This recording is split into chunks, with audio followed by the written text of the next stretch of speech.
आप सबका बहुत बहुत धन्यवाद।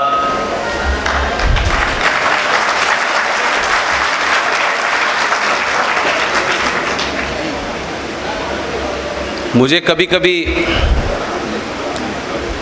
अपने ऊपर शक होने लगता है कि मुझे इतने बड़े बड़े लोगों के साथ में और इतने प्रबुद्ध लोगों के बीच में बुला करके बड़े बड़े शब्दों से जब नवाजा जाता है तो मुझे लगता है पता नहीं मैं ऐसा हूं भी कि नहीं।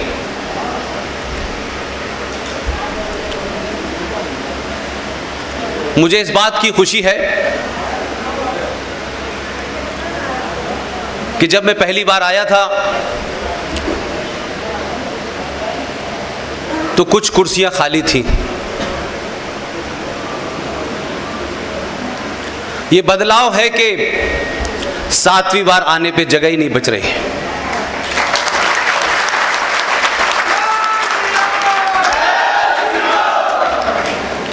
आज के प्रोग्राम के मुंतजमीन, आयोजक, ऑर्गेनाइजर, आहुति संगठन,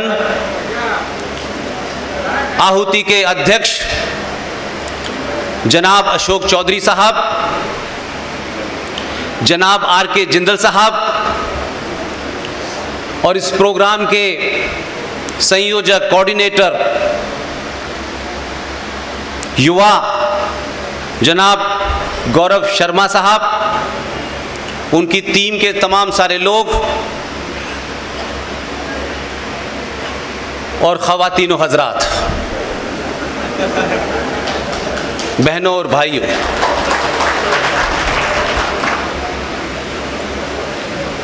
बहुत सारे विषय अशोक चौधरी साहब ने आपके सामने रखे हैं और कहा है कि मैं उस पर और विस्तार से अपनी बात रखूं। देश, राष्ट्र के तमाम सारे मुद्दे, संविधान की बात भी कही, आर्टिकल 14 की बात भी कही, संविधान में क्या है, संस्कृति को बचाने की बात भी कही।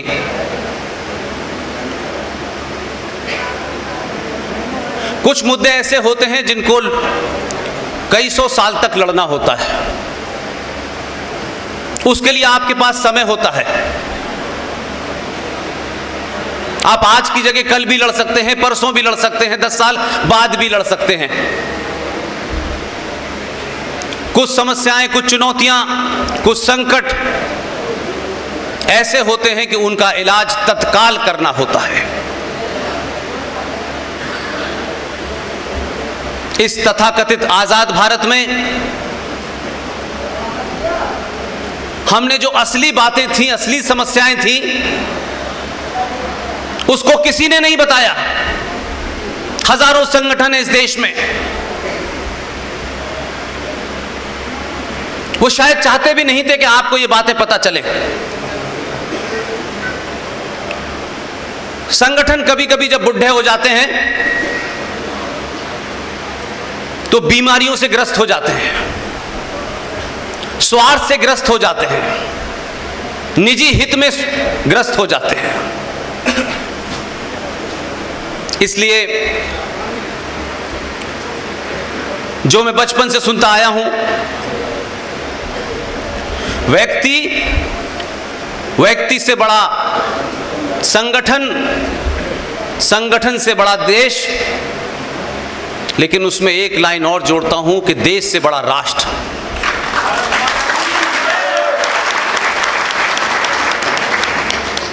इसलिए व्यक्ति कितना भी बड़ा हो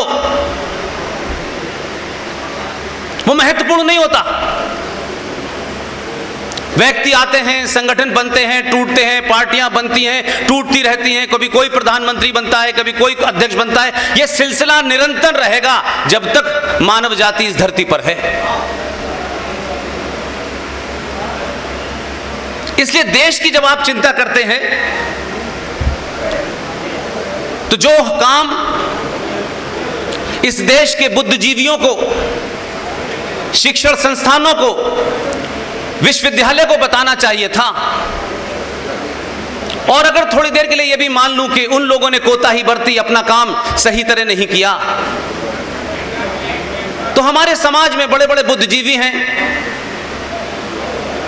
अलग अलग शोबों में हैं, मुझे उनसे शिकायत है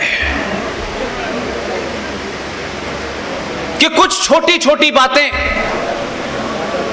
अगर आपने बताई होती तो दुनिया में यह पहला ऐसा देश है जो 70 साल में लड़खड़ाकर गिर पड़ा है,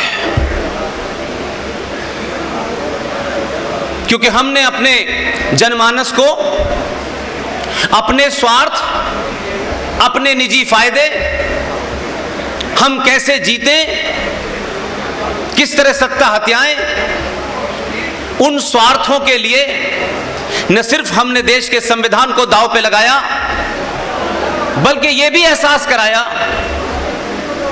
कि राजनीतिक दल, कुछ संगठन जो समय समय पे नारे देते हैं, नैरेटिव बनाते हैं,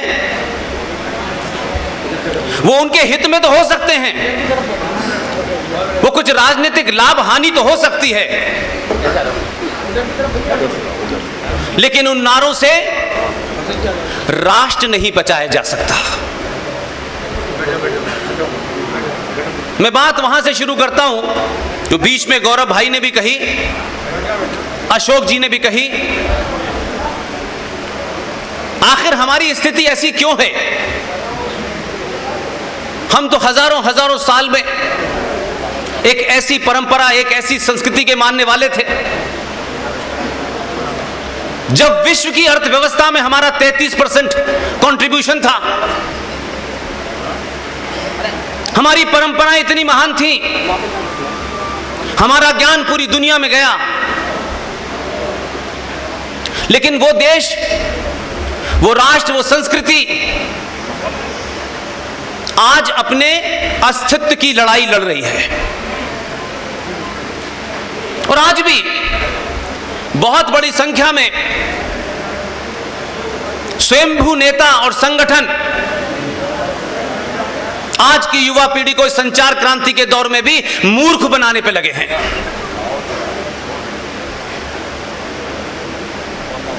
जो 47 में, जो 46 में, जो 712 में आपके दुश्मन थे, मुझे शिकायत उनसे नहीं है। मेरी शिकायत आज उन लोगों से है जो आज भी सिर्फ एक ही एजेंडे पे लगे हैं कि दुनिया का हर आदमी वैचारिक रूप से, शारीरिक रूप से, राजनीतिक तौर से, सामाजिक तौर पे मजबूत हो, लेकिन सनातनी हिंदू ना हो। उसके लिए जितने परपंच और जितने षड्यंत्र कर सकते हैं, भाषा में, डायलॉग में, डिलीवरी में, सुबह शाम चलता है। इसलिए दुश्मन, शत्रु आपके आसपास ही है, और शत्रु आपको यह बोध नहीं होने देता कि आपके अंदर प्रॉब्लम क्या है। हम बड़ी बड़ी बात करते हैं और उसमें अपनी मक्कारी और झूठ और फरेब और स्वाद को छुपाने की कोशिश करते हैं। 1946 की घटना अगर इस देश को याद रहती तो 1947 नहीं हो पाता, लेकिन इस समाज को भूलने की बड़ी बीमारी है, और कुछ लोग दांव पे लगे हुए हैं कि यह बीमारी आपको रहे। यही वजह है, मैं हुआ, कर्नल आर.एस. सिंह साहब हुए, जी.डी. बख्शी हुए, सुशील पंडित हुए, ललित अंबरदार हुए, अंकुर शर्मा हुए, इसमें से बहुत ऐसे लोग हैं जिनका न किसी पार्टी से कोई मतलब है, न किसी संगठन से कोई स्वार्थ है, जो अपने अपने जीवन में अपने स्वतः निर्णय से ये काम कर रहे हैं। ये बात अलग है कि उन सब में सबसे छोटा हूं मैं। क्या वजह है कि आज आप अलीगढ़ के अंदर अशोक भाई ने बहुत सारी बातें कही, फिल्मी सितारों की बातें कही, कोई मनोरंजन की भी जगह नहीं है। अलीगढ़ जो इतिहास का एक हिस्सा है, इतने बुजुर्ग, इतने प्रबुद्ध लोग अलीगढ़ में अपनी नौकरी से, अपने व्यापार से, अपने काम धंधा छोड़कर यहां आए हैं, तो इसका कोई मतलब जरूर है।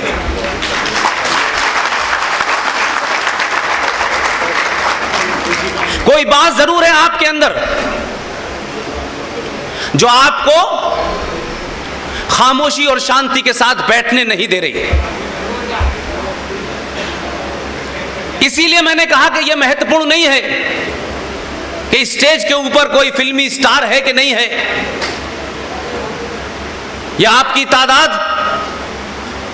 फिल्मी सितारों को बुला करके, भीड़ इकट्ठी करके किसी नेताजी का भाषण कराने के लिए नहीं है। और जब समाज इस बात के लिए तैयार हो जाए कि वो सच को जानना चाहता है, और उस सच को जानना चाहता है जो उनको बताया नहीं गया, जिसके कारण आज 70 सालों में 4-4, 5-5 पीढ़ियां जो हैं वो समाप्त हो गई, उनके सपने समाप्त हो गए।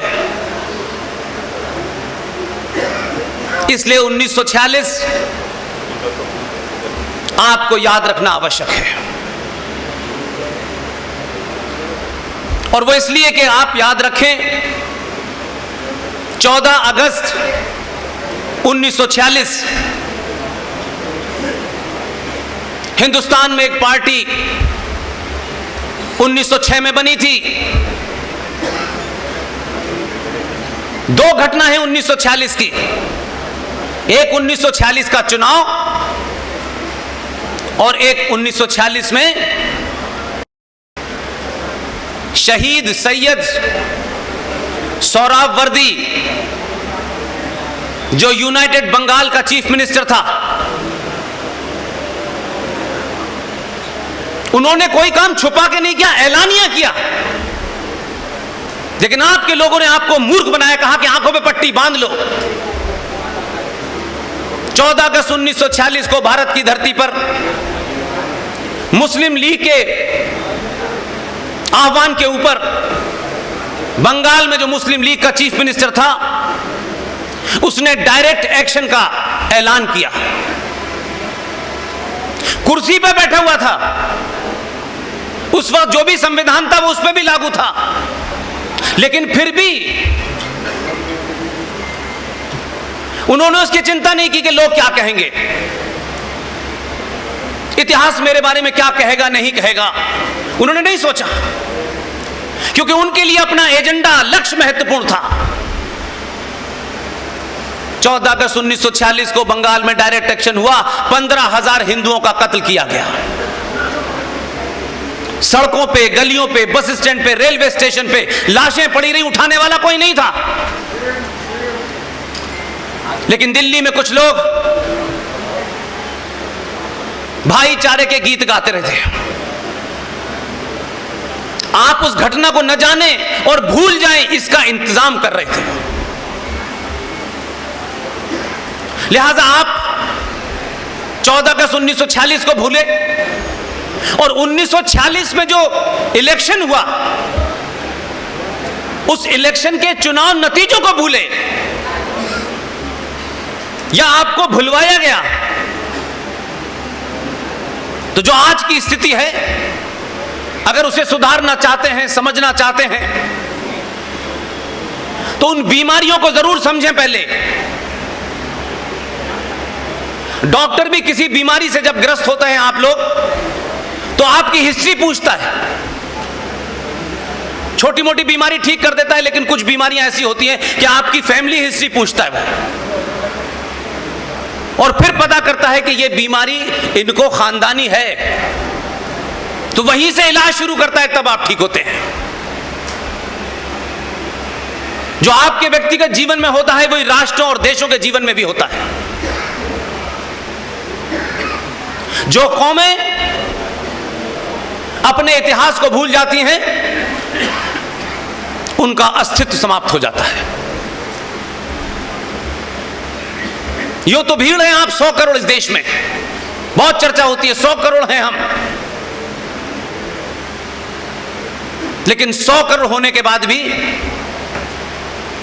दुनिया की पहली ऐसी कौम है आप,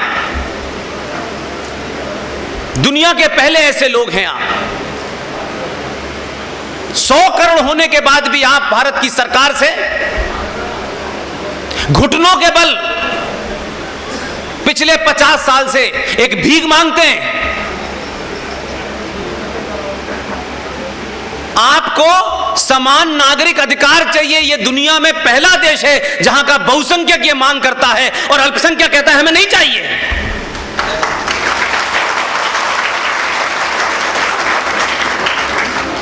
हम 100 करोड़ की भीड़ होते हुए कभी सोचते नहीं हैं कि दुनिया हमारे बारे में क्या सोचेगी।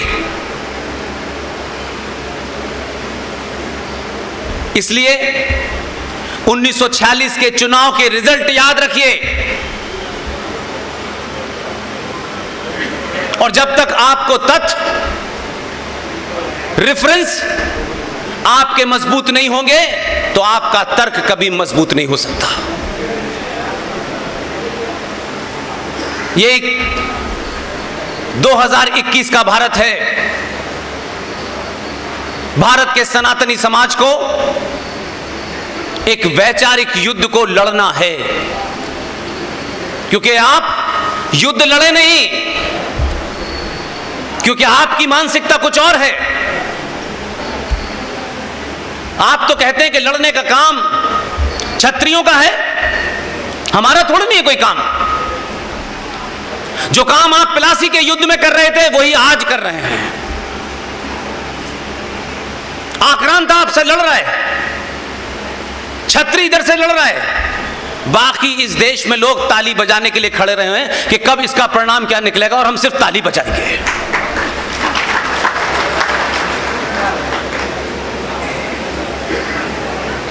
जब देश और राष्ट्र युद्धरत हो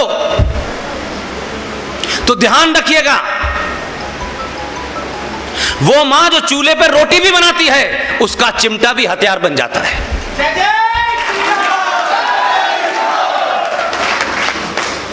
युद्ध में हर एक की भूमिका है।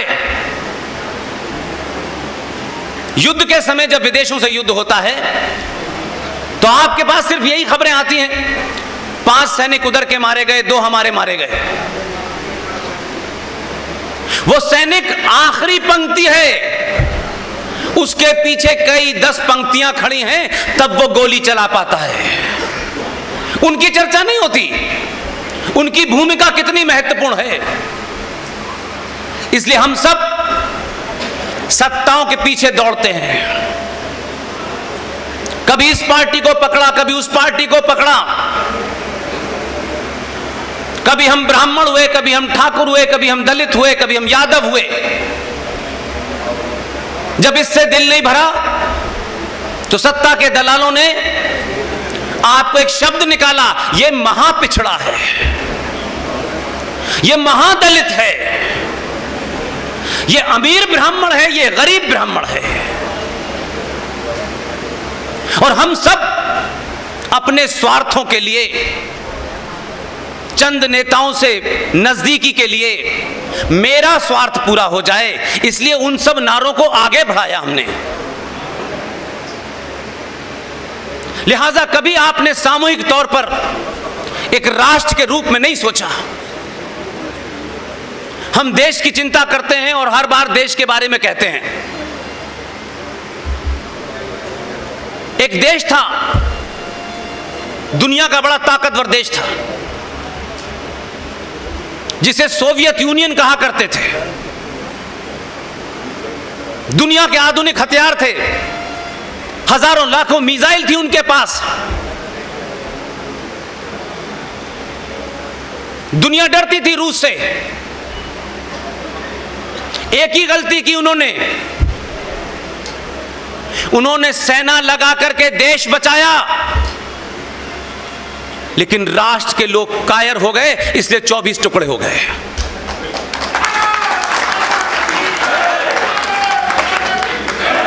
इसलिए अशोक भाई जिस तरफ इशारा कर रहे हैं, यह देश खतरे में बिल्कुल भी नहीं है। किसी को गलतफहमी हो, इस देश के पड़ोसियों को भी गलतफहमी नहीं है, भारत देश को कोई खतरा नहीं है, बिल्कुल भी नहीं है। मैं पूरे होश और हवास में बात कर रहा हूं, लेकिन भारत राष्ट्र को सबसे ज्यादा खतरा है। आप कह सकते हैं कि राष्ट्र और देश है क्या चीज, क्योंकि हमारे लिए सब कुछ देश देश देश की बात ज्यादा हुई। जो राष्ट्र होता है उसकी कोई सीमा नहीं होती। राष्ट्र अलग चीज से चलता है और देश अलग से चलता है। देश एक भूमि का टुकड़ा है, उसकी बाउंड्री है। आप कह सकते हैं काराकोरम से कन्याकुमारी तक, आसाम से गुजरात तक, ये कह सकते हैं ये एक टेरिटोरियल हिस्सा है, एक बाउंड्री है, एक जमीन का टुकड़ा है। इसकी रक्षा के लिए भारत सरकार ने फौज बनाई है, इसके अंदर की व्यवस्था चलाने के लिए पुलिस है, न्यायपालिका है, सबका एक मैंडेट है। पार्लियामेंट से चलेगा, संविधान से चलेगा, सुप्रीम कोर्ट कुछ उससे चलेगा, लेकिन सब उस देश के अंग हैं और हर अंग अपने किसी न किसी कानून से बंधा हुआ है। इसलिए देश तो चल रहा है। देश तो उस वक्त भी चल रहा था जब भारत का प्रधानमंत्री बीच बीच में सो जाता था।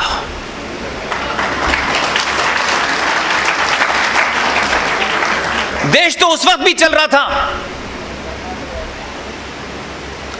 आचार्य चाणक्य का देश, उसका विदेश मंत्री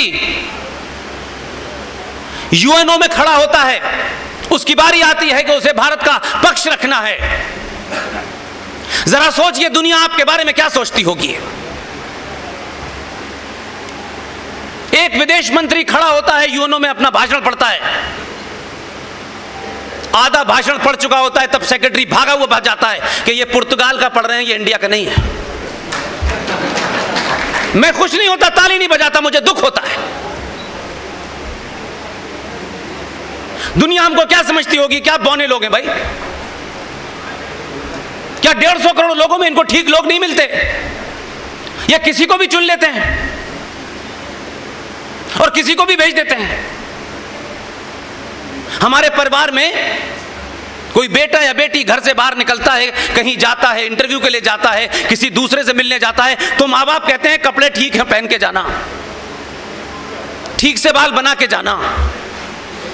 लेकिन भारत का विदेश मंत्री पुर्तगाल का भाषण पढ़ता चला जाता है और हंसी उड़ती है और हम बेहयाओं की तरीके से हंसी सुन के बैठ जाते हैं।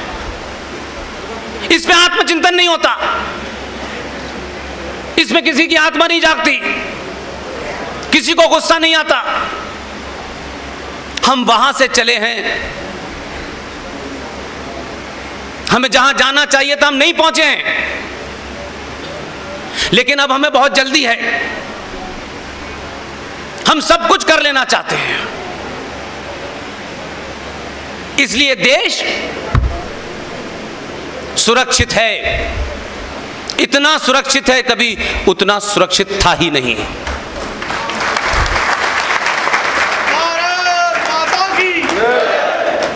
आपकी भूमिका, मेरी भूमिका इस देश के सुरक्षित होने में कुछ भी नहीं है। विदेशी आक्रमण होता है, हम टीवी पे खबर देख लेते हैं, कितने मरे कितने मारे, खुश हो गए, बात खत्म हो गई। कोई विदेशी मेहमान आ गया, देख लिए ये आए ये चले गए। हमारे प्रधानमंत्री ने क्या कहा, हमारे विदेश मंत्री ने क्या कहा, हम इससे ज्यादा नहीं सोचते। लेकिन राष्ट्र क्या है? राष्ट्र मेरी आपकी आस्थाओं, परंपराओं, सरोकारों से चलता है। राष्ट्र को बचाने की, चलाने की जिम्मेदारी समाज की होती है। और जब समाज पूरे तौर से सरकारों पर निर्भर हो जाता है कि सब काम सरकार करेगी, हम कुछ नहीं करेंगे, हम इसका इंतजार करेंगे कि इस बार जो बजट आया है उसमें कितनी इनकम टैक्स की छूट मिलने वाली है।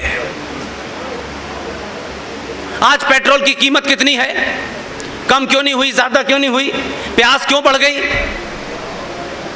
जब समाज अपनी भूमिका को, अपने आदर्शों को, अपनी संस्कृति को, अपनी आस्थाओं को, अपनी परंपराओं को जब नहीं बचाना चाहता, वो कायर समाज चाहता है सरकार उसकी आस्थाओं को बचाए। दुनिया में ऐसा नहीं होता, नहीं होता ऐसा।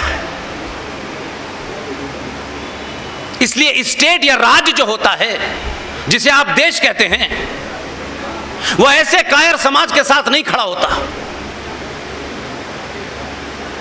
हजारों साल पहले, मैं नहीं जानता 47 से पहले क्या था, औरंगजेब ने ये किया, वो किया, ये कहानियां सुनते सुनते हम बड़े हो गए, हम कुछ कर भी नहीं सकते। लेकिन मेरी ये जनरेशन, गौरव भाई के दौर की जनरेशन, आज भी अगर सच नहीं बोला तो ये चौराहे चौराहे आपको घेर लेंगे,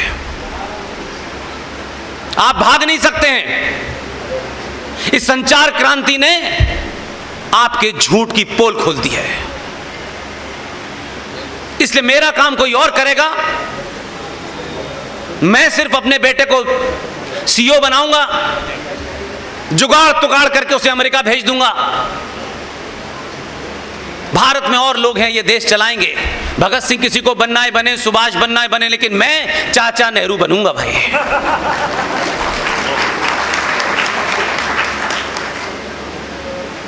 पुरुषार्थ की इस धरती ने,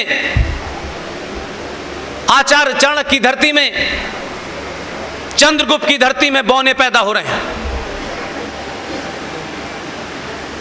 इसलिए कि हमने बहादुरों को कभी अपना आइडियल बनाया ही नहीं। इसलिए हर चीज में हमारी वो कायरता नजर आती है, चलने में, उठने में, बैठने में, बात करने में। इसलिए जो समाज इस बात की चिंता करता है, मैं ऐसा करूंगा तो लोग क्या कहेंगे, मैं ये कपड़े पहनूंगा तो वो क्या सोचेंगे, आपकी जिंदगी निकल गई है सुनते सुनते, कहते कहते। दुनिया ने आपको वही समझा जो आप थे। लेकिन ऐसा भी नहीं है। कहते हैं कि 7 साल बाद घूरे के भी दिल बदल जाते हैं। 70 साल बाद बदले हैं आप।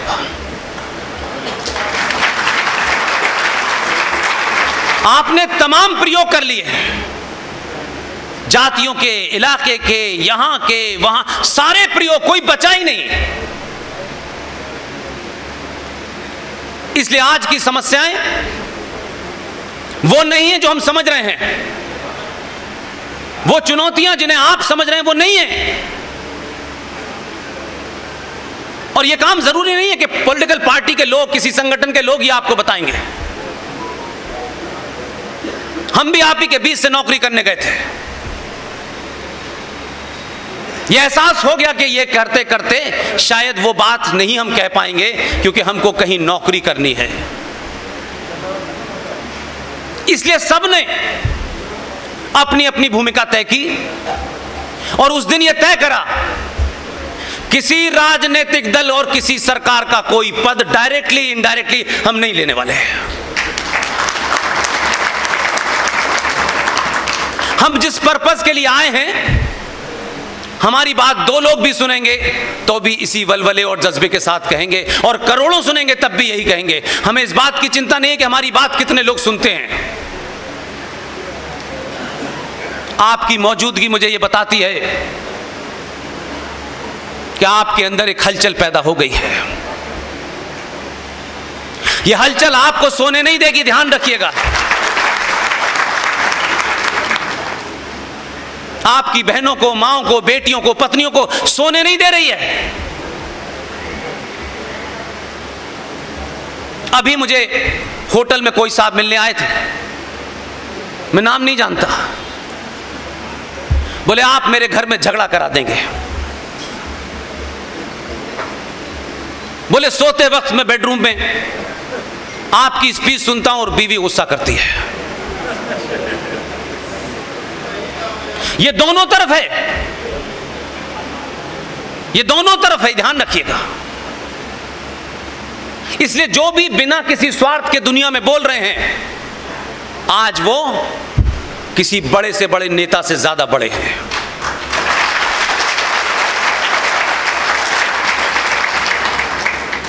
तो आपको बताया गया कि आप औरंगजेब को पढ़िए,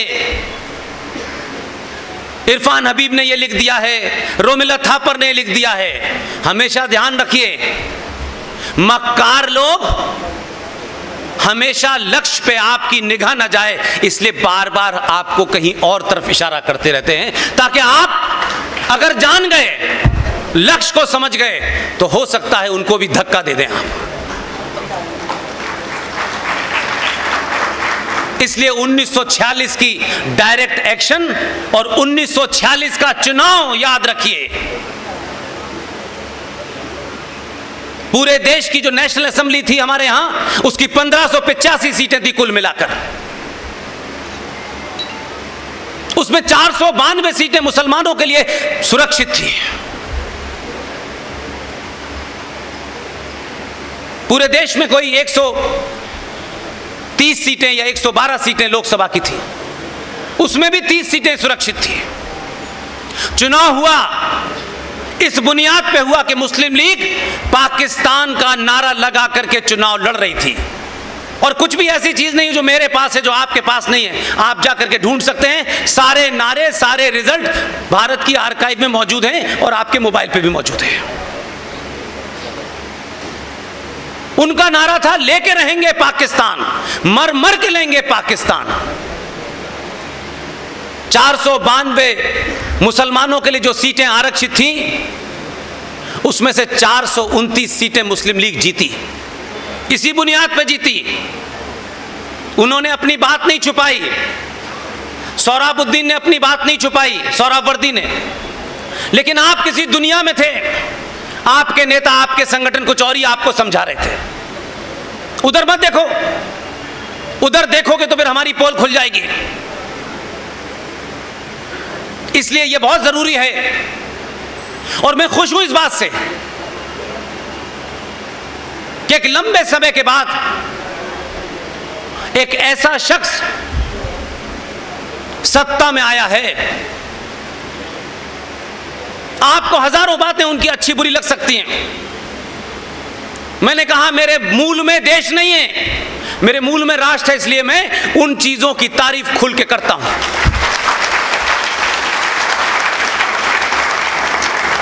मेरे तारीफ करने से कोई फर्क पड़ने वाला नहीं है। कुछ लोग मुझे कोई नाम दे सकते हैं, लेकिन सत्य को सत्य कहिए, उसमें बड़ी ताकत होती है। मुझे नहीं पता आप में से कितने लोगों को 2014 की पार्लियामेंट में दी गई स्पीच याद है। इसलिए मैंने कहा आप जल्दी में हैं, मैं जल्दी में नहीं हूं। बहुत सारे लोग मिलते हैं मुझे, पुष्पेंद्र जी अब ये कानून बनवाइए, अब आप मोदी से ये बात कीजिए। अब वो बात मुझे हर बार 2 एप्लीकेशन दे जाते हैं। मैं जिनको मैंने प्रत्यक्ष रूप से नहीं देखा, लोग कहते हैं उनसे बात करिए। आज भी समाज में बहुत सारे लोग आपको सलाह देंगे बिना मांगे, और वो ये कहेंगे ये काम करवाइए। आप क्या कर रहे हैं? वो कहेंगे हम आपको बता रहे हैं। उनका मत बताइए। अगर आपको नहीं पता तो आप जिंदा नहीं हैं। आपको शत्रु बोध नहीं है तो आप जिंदा नहीं हैं। अच्छे कपड़े पहनकर चलने से जिंदा नहीं होता है। आदमी यहां से जिंदा होता है, यहीं से मर जाता है।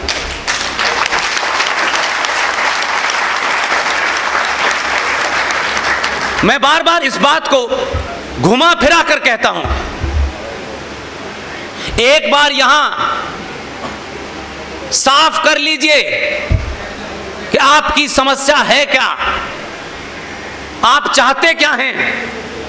यकीन मानिए पूरी दुनिया आपको सलाम करेगी।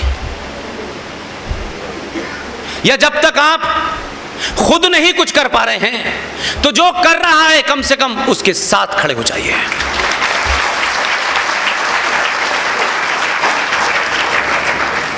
और ये कहने में शर्माइए मत कि लोग क्या कहेंगे। लोगों की भीड़ होती है, कहने वाले भीड़ में नहीं होते।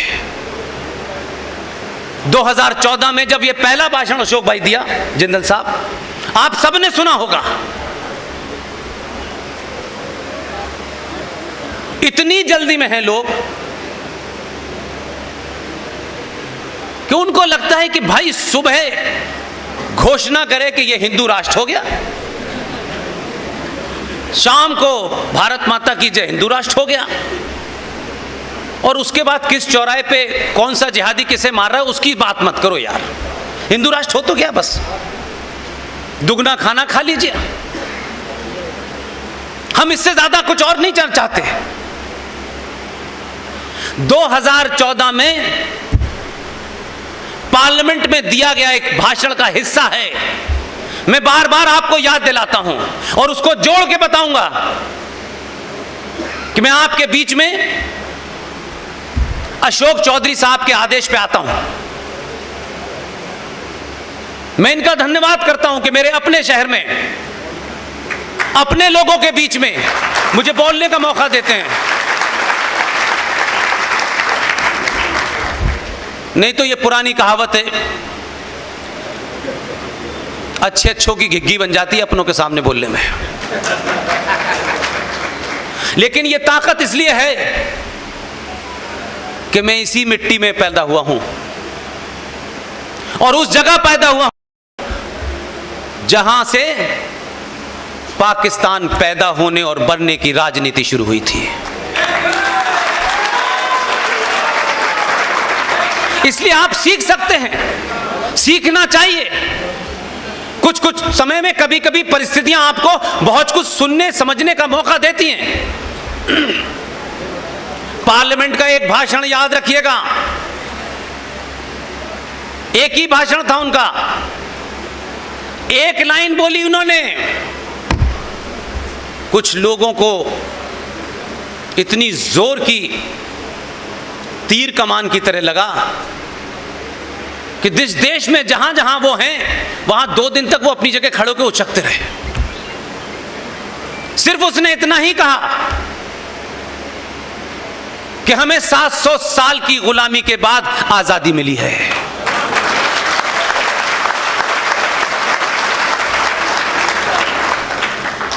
इसलिए नेता बनाइए, नेता से साधुओं जैसा बर्ताव की उम्मीद मत रखिए। फौजी से फौजी का काम लीजिए, सत्ता पे उसे बैठाइए जिसकी बात गोली की तरह लगे। यह हमारे यहां बड़ा अजीब परपंच है कि सत्ताओं पे बैठने वालों से हम आदर्शवाद की चिंता करते हैं। अगर आदर्शवाद देखना है, अगर राष्ट्र देखना है, संस्कृति देखनी है तो शंकराचार्यों के अंदर ढूंढिए।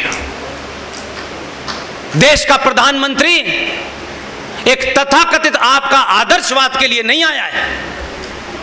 उसे डाकू से भी लड़ना है, उसे गुंडे से भी लड़ना है, उसे पड़ोसी मुल्क से भी लड़ना है। आप उससे कहते हैं वो सन्यासियों जैसा व्यवहार करे। यह गलत आपकी एक्सपेक्टेशन है। मैं कहता हूं कि अगर पड़ोसी गुंडा है तो आपके प्रधानमंत्री को 10 गुना बड़ा गुंडा होना चाहिए।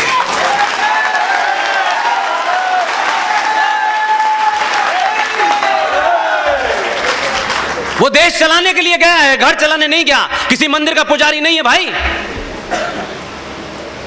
इसलिए हर एक को अपनी भूमिका का ध्यान रखना चाहिए, उसका अतिक्रमण नहीं करना चाहिए। जो सन्यास लेके साधु बने हैं वो टिकट लेने जा रहे हैं, सन्यास भी है, साधु भी हैं, सब कुछ छोड़ दिया है, लेकिन टिकट की लाइन में लगे हैं। ये गोल्डन बाबा हैं। वाह वाह वाह, कमाल। जो आपका काम है वो आप ही करें भाई। आप जब सत्ताओं के पीछे दौड़ते हैं और सत्ता के साथ साथ जो उसके जितने भी अंग हैं, जब वो ये समझ लेते हैं कि ये सिर्फ खुद नहीं कुछ करना चाहता, सब कुछ चाहता है मैं करूं, उस वक्त आपकी परंपरा और आदर्शों के अंदर, सबरीमला के अंदर भारत की जुडिशरी ये ढूंढती है कि यहां जेंडर जस्टिस नहीं है। सबरीमला पे कोई निर्णय करना है, हिंदुत्व की कोई परिभाषा देनी है, तो मैं काले कोट की बात नहीं मानने को तैयार हूं। अगर हिंदुत्व की परिभाषा देनी है, सबरीमला पे कोई परिभाषा देनी है, महाकाल पे कोई परिभाषा देनी है, तो मैं शंकराचार्य की बात मानूंगा, किसी की नहीं मानूंगा।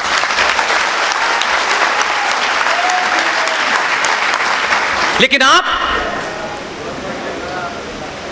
जो हर चीज पे एक्सपर्ट हैं, जो जलीकट्टू पे भी एक्सपर्ट हैं, महाकाल में पानी कितना चढ़ेगा इसके भी एक्सपर्ट हैं, सबरीमला के जेंडर जस्टिस पे भी एक्सपर्ट हैं, लेकिन मस्जिद में मुसलमान औरत नमाज पढ़ेगी इस पे मुंह बंद हो जाता है।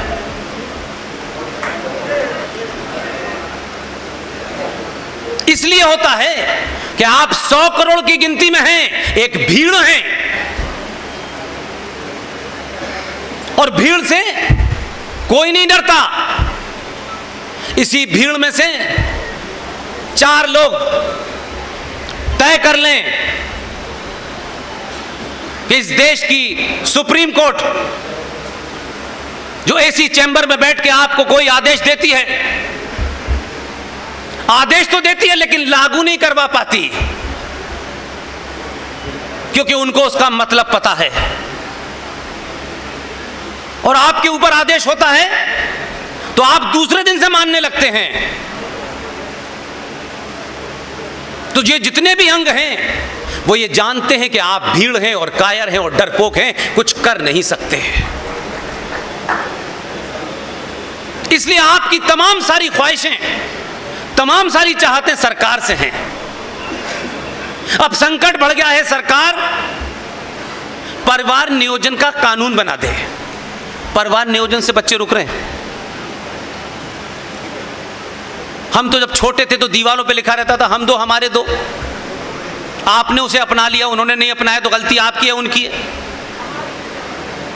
आप कानून से बच्चों की पैदाइश रोक सकते हैं, किस दुनिया में यार। उन्होंने नारा भी सुना, दुनिया की बातें भी सुनी, उनके घर में रोटी भी नहीं, वो 2 किलो चावल पे बिक रहे हैं, वो सब कुछ कर रहे हैं, लेकिन अपने एजेंडे से 1 इंच भी इधर से उधर नहीं है। लिहाजा आज भी वो ताल ठोक के कहते हैं बच्चे अल्लाह मियां की देन है। पता नहीं अल्लाह मियां कब आते नीचे।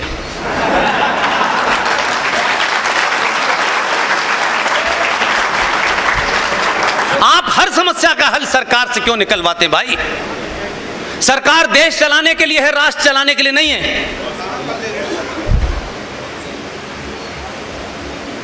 इसलिए आपकी हर समस्या सरकार तक जाके समाप्त हो जाती है। आप ऐसे ऐसे कामों में लगे हुए हो। हमने 5 लाख लोगों के साइन करा के राष्ट्रपति को चिट्ठी दे दी, वो कूड़े में पड़ी हुई है। जिस दिन आप अपने स्वार्थों से, लालच से, डर से बाहर निकल के खड़े हो जाएंगे तो यकीन मानिए कि मुझे यहां आने के बाद पता चला कि यहां एक युवा साथी जो अशोक जी की टीम में हैं, आज के इस प्रोग्राम के संयोजक भी हैं, उन्होंने तय किया, उन्होंने पूछा नहीं किसी से सरकार क्या करेगी, कितनी बंदूक लाएगी, कितनी तोपें आएंगी, कितनी फौज लगेगी, उन्होंने कुछ नहीं किया। भारत के सर्वोच्च न्यायालय अगर अपने आदेश को लागू नहीं करवा पाती और इस देश की पुलिस एक मस्जिद के इमाम के ऊपर 65 एफआईआर होने के बावजूद भी कोर्ट ये कहती है कि इसको गिरफ्तार करो, और पुलिस ये लिख के देती है सरकार के दबाव में, उस वक्त शीला दीक्षित हुआ करती थी, कि गिरफ्तार करने से दंगा हो जाएगा। तो दोबारा कोर्ट ने नहीं कहा कि दंगा रोकने की जिम्मेदारी पुलिस की है। वो बदमाश आज भी जामा मस्जिद का इमाम है। 65 एफआईआर हैं जिसमें कई में नॉन अवेलेबल वारंट हैं। लेकिन आपकी कायरता ने मेरे और आपके शंकराचार्य जैनेन्द्र स्वामी जी को, सरस्वती जी को, एक विदेशी महिला के इशारे पर एक राज्य की मुख्यमंत्री को दबाव में लिया। रात के 12 बजे 10 जनवरी 2005 को बलात्कार के और हत्या के जुर्म में रात में उठा के बंद कर दिया। इस देश में कोई बोला नहीं। हम बहुत धार्मिक लोग हैं, हमारी आत्मा नहीं जागी। हमारा शंकराचार्य चला गया, देश में एक पत्ता नहीं हिला।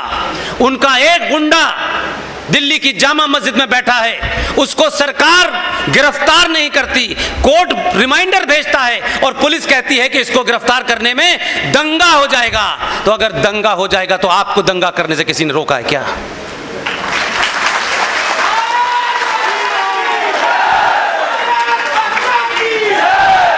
अगर भारत राज्य की व्यवस्था इसी चीजों पे चलेगी कि सड़क पे नमाज पढ़ेंगे और पुलिस कहेगी नहीं, हम रोक नहीं पाएंगे भाई, हमें आदेश नहीं है, तो कमजोर समाज उसमें बड़े आर्गुमेंट करेगा। क्योंकि कायर लोग रास्ते ढूंढते हैं भागने के, बहादुर मर जाता है वहीं लड़ता रहता है। नहीं, वो देखिए ऐसा था, क्या फर्क पड़ता है, 10 ही मिनट की तो बात है। ये 10 ही मिनट ही तो 10,000 साल से देख रहे हैं हम। ये 10 मिनट ने ही तो सारा खेल बिगाड़ा है। वो आपको टेस्ट करते हैं, कहां कहां आप बोलेंगे, कहां चुप रहेंगे। मकान छोड़कर भागने की आदत आपकी है, उनकी नहीं है। वो नहीं कहीं जा रहे, वो जायज नाजायज काम पूरी ताकत के साथ कर रहे हैं। वो जानते हैं कि इस देश की व्यवस्था सत्ता यही भाषा समझती है।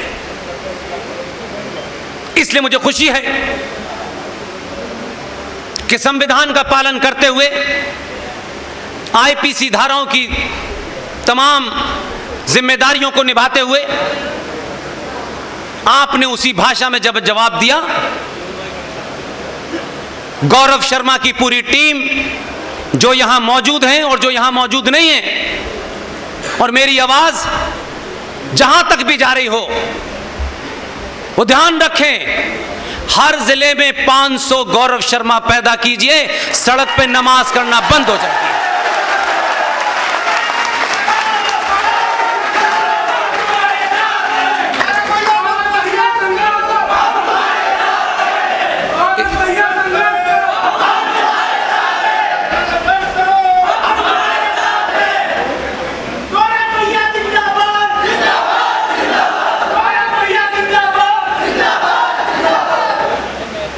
सवाल यह है, गौरव बनने में एमएलए की टिकट नहीं मिलती, गौरव शर्मा बनने में पार्टी के पद नहीं मिलते हैं, गौरव शर्मा बनने में राष्ट्र बचता है।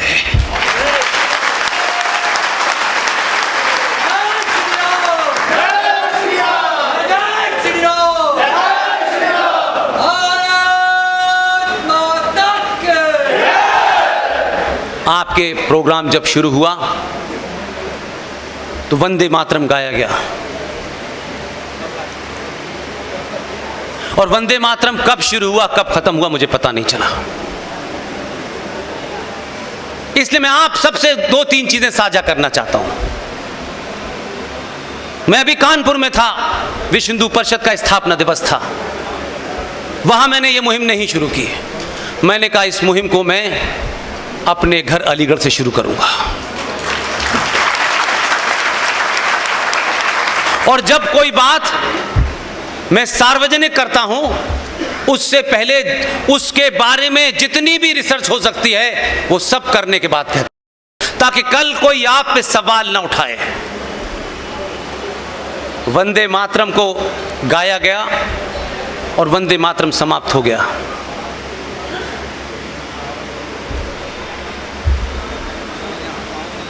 भारत आज़ाद नहीं था। मेरे बुजुर्ग लोग जो मुझसे ज़्यादा उम्र के होंगे उनको ये घटना याद होगी। वंदे मातरम भारत की आज़ादी में एक ऐसा नारा, एक ऐसा जयघोष था जो लोगों में जोश भर देता था।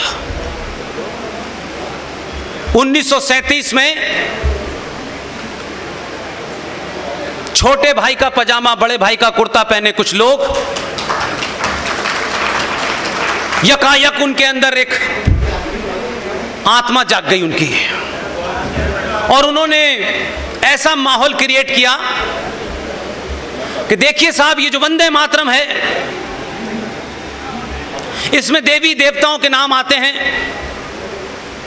और इसमें जमीन को, इस धरती को नमन करने की बात कही जाती है, इसके सामने सजदा करने की बात कही जाती है। ये हमारे मजहब के खिलाफ है। चाटुकार नेता की बैठक हुई, 1937 की घटना बता रहा हूं। उस वक्त जिना भी उसमें शामिल था और जिना का छोड़ा हुआ मक्कार जो मक्का में पैदा हुआ था 1888 में, 1902 में भारत आया था, वो भी उसमें शामिल था। देश का पहला जाहिल शिक्षा मंत्री मौलाना अबुल कलाम आजाद। और ये कहा कि देखिए साहब, इस आंदोलन में ऐसा ना हो कि मुसलमान पीछे हट जाएं। वो डराना जानते थे, वो आज से नहीं डरा रहे थे। तत्काल प्रभाव से आपके लोगों ने कहा नहीं नहीं ठीक है, आपकी भावनाओं का ध्यान रखा जाएगा। 1937 में वंदे मातरम की कुछ 4 पंक्तियां गाई जाती हैं, बाकी हटा दी गई। मैं जो तथ्य आपके सामने रखना चाहता हूं इसलिए कह रहा हूं, भारत 15 अगस्त 1947 को न इसकी डेट का पता है, न सन का पता है, न कोई डॉक्यूमेंट है। अंग्रेजों के डॉक्यूमेंट में जून 48 में भारत आजाद होना था। 15 अगस्त को इस जल्दबाजी में कि जिस शख्स ने पाकिस्तान की मांग की थी वो एक खास बीमारी से ग्रस्त था, उसके डॉक्टरों ने बताया था कि वो जिंदा नहीं रह सकता ज्यादा, और क्योंकि उसको तैयार किया था, उनको लगा अगर ये अल्लाह को प्यारा हो गया तो पाकिस्तान के लिए कोई बड़ा लीडर ऐसा नहीं है जो ढंग से निगोशिएट कर सके। इसलिए तत्काल प्रभाव से जैपनीज वॉर में उनको जो कामयाबी मिली थी 15 अगस्त की, उसकी याद में आपने 15 अगस्त को भारत की आजादी की घोषणा कर दी। लेकिन जैसी भी थी, 15 अगस्त को भारत की पार्लियामेंट के अंदर जब आजादी की घोषणा होनी थी, अंग्रेजी में उन्होंने की थी, क्योंकि हिंदुस्तान के सारे लोग तो हिंदी जानते नहीं थे, अंग्रेजी जानते थे। तो उन्होंने जो घोषणा करनी थी, उन्होंने सरदार पटेल को एक काम सौंपा। मुझे खुशी है कि इतिहास में कुछ घटनाओं को पढ़ने के बाद कि अच्छे काम वो सरदार पटेल को ही सौंपते थे। वो समझते थे अपने हिसाब से वो बड़े 420 किस्म के आदमी थे। उनको लगता था कि सरदार को फंसा दो, सरदार के सामने कोई ऐसी सूरत हाल ही नहीं होगी कि सरदार इसका कोई तोड़ निकाले। लेकिन सरदार तो सरदार था भाई। उन्होंने कहा कि आप जब भारत की आजादी की घोषणा पार्लियामेंट में होगी 15 अगस्त 1947 की रात में, तब आपको वंदे मातरम के लिए किसी को बुलाना है और तय करना है। सरदार पटेल ने बिना कोई जवाब दिए सिर्फ सर हिलाया और खामोश हो गए। उन्होंने एक टेलीग्राम भेजा मद्रास, और एक देश के बहुत बड़े संगीतकार, उनसे कहा कि आपको भारत की आजादी की घोषणा होने के बाद पार्लियामेंट के अंदर वंदे मातरम गाना है। उन्होंने कहा मैं तैयार हूं। इसलिए मैंने कहा कि देखिए आपके बीच में हीरो थे, ऐसे नहीं था हीरो नहीं थे, लेकिन हमने हीरो को हीरो नहीं चुना, उनका जिक्र तक नहीं किया। इसलिए अगर उनके कोई वारिस जिंदा भी होंगे तो वो सोचते होंगे कि हमारे पूर्वजों ने किन लोगों के लिए इतने बड़े बड़े काम किए थे। फूल वाले चाचा ने अंग्रेजी में भाषण दिया, उसके बाद कहा कि वंदे मातरम के लिए किसे बुलाया है? सरदार पटेल ने उस वक्त के सबसे बड़े संगीतकार पंडित ओंकार नाथ ठाकुर जो मद्रास में थे, उनको चिट्ठी लिखी, उनको तैयार हो गए। उन्होंने कहा मेरी एक ही शर्त है, ये उनकी चिट्ठियों से बता रहा हूं, ये किसी राइट विंगर ने झूठी कहानी नहीं छापी है। उन्होंने एक्सेप्ट कर लिया, कहा मेरी एक ही शर्त है, मैं आऊंगा वंदे मातरम गाऊंगा। आज के दौर का कोई होता तो एमएलए एमपी की टिकट मांग लेता, बात खत्म हो जाती है। उन्होंने सिर्फ साफ साफ 2 शब्दों में सरदार पटेल से कहा कि मैं खंडित भारत की पार्लियामेंट में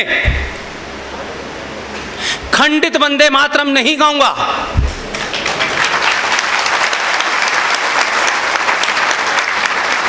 मैं अखंड भारत का 9.5 मिनट का 22 पंक्तियों का पूरा वंदे मातरम गाऊंगा। यह उनकी शर्त थी। सरदार पटेल ने कहा मुझे मंजूर है। और यह बात सिर्फ सरदार पटेल को और पंडित ओंकार नाथ ठाकुर को पता थी। उन्होंने अपना अंग्रेजी में भाषण दिया, चिल्ला चिल्ला।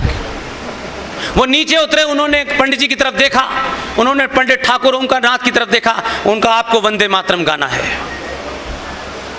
पंडित ओंकार नाथ ठाकुर ने आजाद भारत की आजाद पार्लियामेंट में 9 मिनट का 22 पंक्तियों का पूरा वंदे मातरम गाया।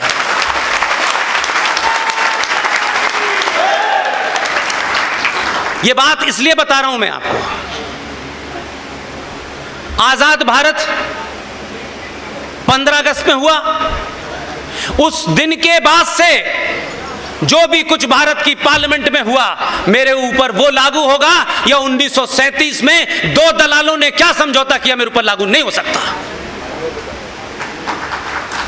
इसलिए वंदे मातरम जब भी गाएं पूरे बलबले के साथ गाएं, 9.5 मिनट का पूरा वंदे मातरम गाएं, क्योंकि आपकी आजाद पार्लियामेंट ने आपको पूरा वंदे मातरम गाने के लिए कहा है।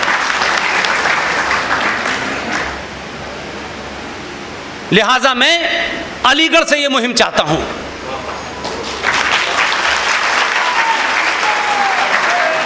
कुछ नहीं करना है आपको,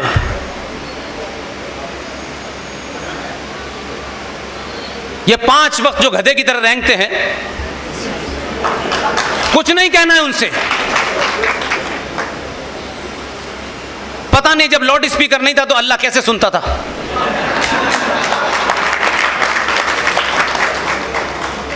दुनिया के बहुत देशों में यह होता है, हम पढ़ते नहीं। आप भी एक कार्य करें, सरकारों वरकारों के चक्कर में छोड़ दीजिए। 545 एमपी और 2-4 हजार 10,000, 1 करोड़ लोग मान लीजिए, वही सरकार है। बाकी 99 करोड़ हिंदू सनातनी है, उसको कोई सरकार से लेना देना नहीं है। आपके यहां सुबह 10 बजे पब्लिक लाउड स्पीकर पर 9.5 मिनट का 22 पंक्तियों का पूरे वंदे मातरम सार्वजनिक तौर से बजाइए।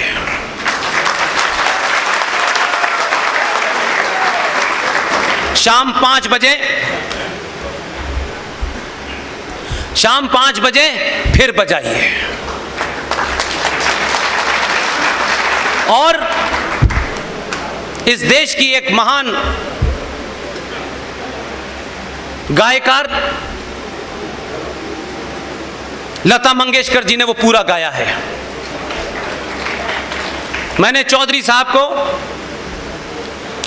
कुछ बुर्क मारकर दिए हैं और मुहिम कैसे शुरू होनी चाहिए आप सब लोग मुझसे ज़्यादा समझदार हैं, अपने अपने हिसाब से शुरू कर सकते हैं। अभी हम लोगों ने एक छोटा सा बुक मार्कर बनाया, हो तो दीजिएगा, और उसमें कुछ नहीं किया हमने।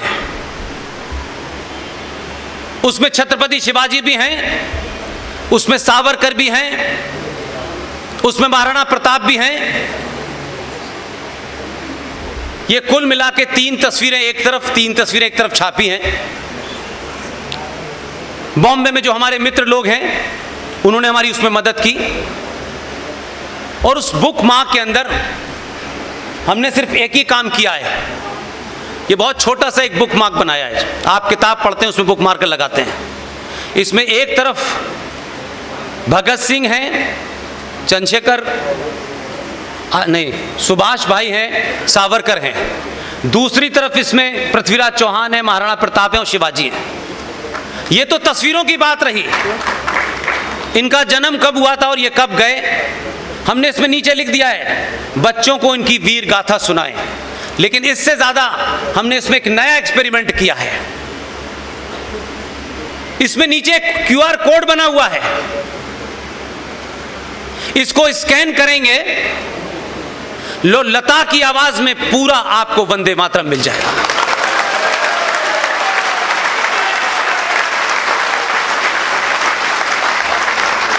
इसे स्कैन कर सकते हैं आप, स्कैन करके सुना सकते हैं। और वही मैं चाहता हूं, वही वंदे मातरम आप सुबह के 10 बजे और शाम के 5 बजे देश को सुनाएं और जिनको वंदे मातरम से तकलीफ है वो अपने कान में रुई लगाएं और साफ साफ कहें कि इसमें, इसके बजाने में, अरे बाद में कर दीजिए, बाद में कर दीजिए, बाद में कर दीजिए, मोबाइल उसको मोबाइल से स्कैन करके सुना दीजिएगा। इसलिए कि ये किसी मजहब, किसी धर्म का नहीं है, ये भारत की पार्लियामेंट में गाया गया है। इसे बजाने का सार्वजनिक आपको अधिकार है। इस शुरू कीजिए, फिर देखिए कि क्या होगा और फिर जो होगा उसे देखा जाएगा।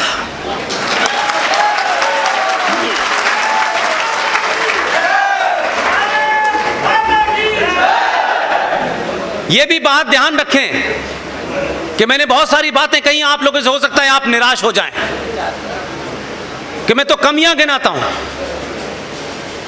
ऐसा नहीं है। आपने सारे प्रयोग करने के बाद पहली बार,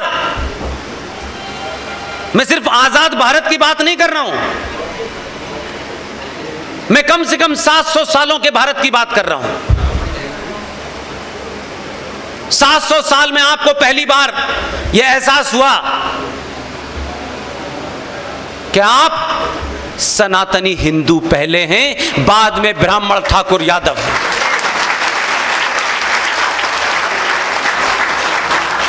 और आपके सिर्फ इस एहसास ने, जिसमें ना कोई पैसा लगता है, ना इसके लिए कोई संगठन बनाना है, ना कोई रेजोल्यूशन पास करना है, इस एहसास ने आपके अंदर आत्मसम्मान पैदा किया।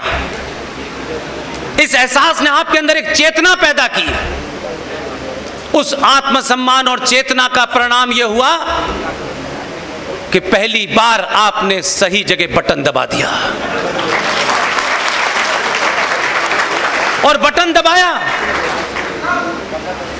तो दुनिया को यह पता चला कि यह तो अपना हीरो चुनने में, उसमें बड़ा आदर्शवाद ढूंढते हैं। ये ऐसा नहीं होना चाहिए, वैसा नहीं होना चाहिए, इसके ऊपर ये आरोप है, उसके ऊपर वो आरोप है। आप उस तथाकथित आदर्शवाद से जो आपने अपने अंदर पाल रखा था, इस कुंठा से ग्रस्त थे आप लोग कि नहीं, दुनिया हमारे बारे में क्या सोचेगी कि हमने किसको अपना प्रधानमंत्री चुना है। इस पे तो यह आरोप है, वो आरोप है। अगर आरोपियों को सजा दिलवानी है तो आरोप लगे हुए को ही आपने चुना। क्योंकि आपकी किताबों ने यह बताया कि आप तो अंग्रेजों के गुलाम थे, आपको यह पता ही नहीं था। उसी पार्लियामेंट में उसका एक दूसरा भाषण था।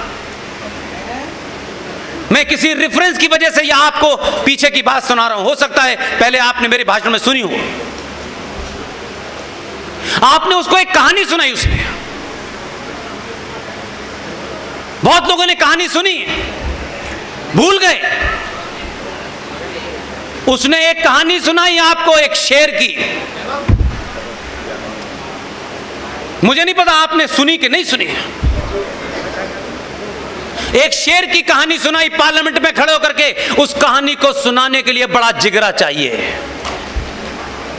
वो ये जानता है कि कौन लोग हैं जो उसकी कहानी का मतलब जानते हैं। उसका शायद ये अफसोस है कि 100 करोड़ लोग उसकी कहानी को जान जाएंगे जिस दिन, फिर उसे दोबारा कहानी बताने की जरूरत नहीं होगी। उसने एक शेर की कहानी सुनाई। एक शेरनी अपने परिवार 4 बच्चों के साथ जंगल से जा रहे थे। वहां कोई शिकार मिला उन्हें। शेरनी उस शिकार करने के लिए दौड़ने लगे और शिकार करते करते काफी आगे निकल गए। उनके पीछे उनके बच्चे भी दौड़े। शेर ने शिकार किया और वो आगे चला गया। 4 बच्चों में से 3 बच्चे शेर के पीछे पीछे चले गए, एक बच्चा पीछे रह गया और वो पीछे छूट गया। जब वो जंगल पहुंचे, घर पे पहुंचे, तो उनको पता चला कि उनका एक बच्चा नहीं है।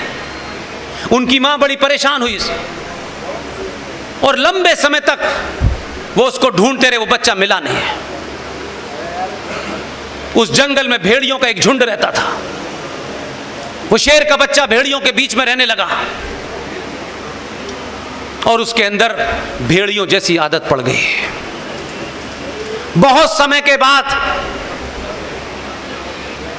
वो शेरनी एक बार दोबारा से उसी रास्ते पे थे। उन भेड़ियों के बीच में उस मां ने अपने बच्चे को पहचान लिया। वो मां उस बच्चे के पास गई, उससे बोली, तू शेर का बच्चा है, भेड़ियों के बीच में कैसे है? बोला, नहीं, मैं भेड़िया हूं। बहुत दुखी हुई। वो अपने उस बच्चे को बहुत समझाया। 15 अगस्त से 1947 से लेकर के 2014 तक समझाता रहा वो कि नहीं, तुम भेड़िया नहीं हो। उसकी मां ने एक कुएं के पास उसको ले गई और उससे कहा, देखो, जो मेरी सूरत है वही तेरी सूरत है। जैसे ही उसने अपनी मां की सूरत देखी, वो बच्चा शेर की तरह उसने चिंगाड़ लगाई। तो उसने कहा, मैं तुझे पहले ही कहती तू सेकुलर नहीं है।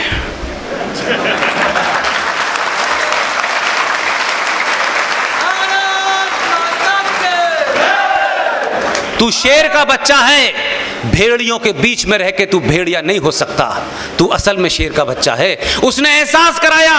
1400 साल के बाद आपको एहसास हुआ कि आप शेर के बच्चे हैं, किसी भेड़िया के बच्चे नहीं हैं।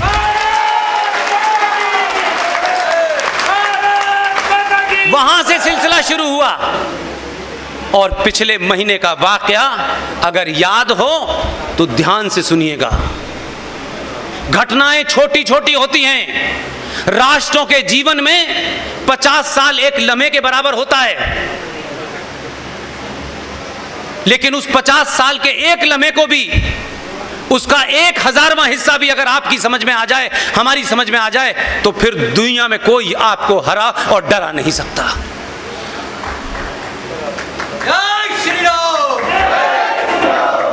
21 अक्टूबर 1943, मैं ये बात उस रेफरेंस में बार बार कहता हूं, आप सोचेंगे मैं ये रिपीट क्यों करता हूं, मुझे अपनी बात को आप तक पहुंचाना है। मैंने यही इसी मंच से कहा कि दुनिया में अगर कोई सबसे बड़ा सच है, एक ही शब्द का सच है, एक ही शब्द का कोई है विश्वास, एक ही वर्ड में उसे इस्तेमाल करना है, तो दुनिया का सबसे बड़ा सच है मां। उससे बड़ा कोई सच ही नहीं है। वो मां जब आपकी आंखें खुल जाती हैं, जब आप उसके गर्भ से निकल के 5-6 महीने के हो जाते हैं, जिसकी तरफ इशारा कर देती है, कहती है ये तेरा पिता है, जीवन भर बिना उससे किसी सर्टिफिकेट के उसे अपना बाप मान लेते हैं। ये विश्वास है। लेकिन मेरे और आपके जीवन में तो यह घटना नहीं घटी। मेरी मां ने मुझे सच में सही बाप का पता बताया। लेकिन 1947 में 11 से 20 लाख लोगों की लाशों पे जब यह देश मिला, यह भीख में हमको आजादी मिली, जिसे हम कहते हैं आजादी मिली। बहादुर लोग कहते हैं हमने आजादी ली, कायर लोग कहते हैं हमें मिली। इसमें बड़ा फर्क है चरित्र का। 70 साल पहले इस देश को जब आजादी मिली, लाशों पे मिली, भारत मां घायल थी। कुछ गुंडों ने, लुटेरों और दलालों ने उस भारत मां के ऊपर कब्जा कर लिया। और वो भारत मां जब तक ये बताती कि तेरा असली बाप कौन है, उन्होंने एक मक्कार झूठे को हमारा बाप बना दिया। 70 सालों के बाद जब डॉक्यूमेंट खुल रहे हैं, तब पता चला हमारा बाप वो नहीं, सुभाष चंद्र बोस था।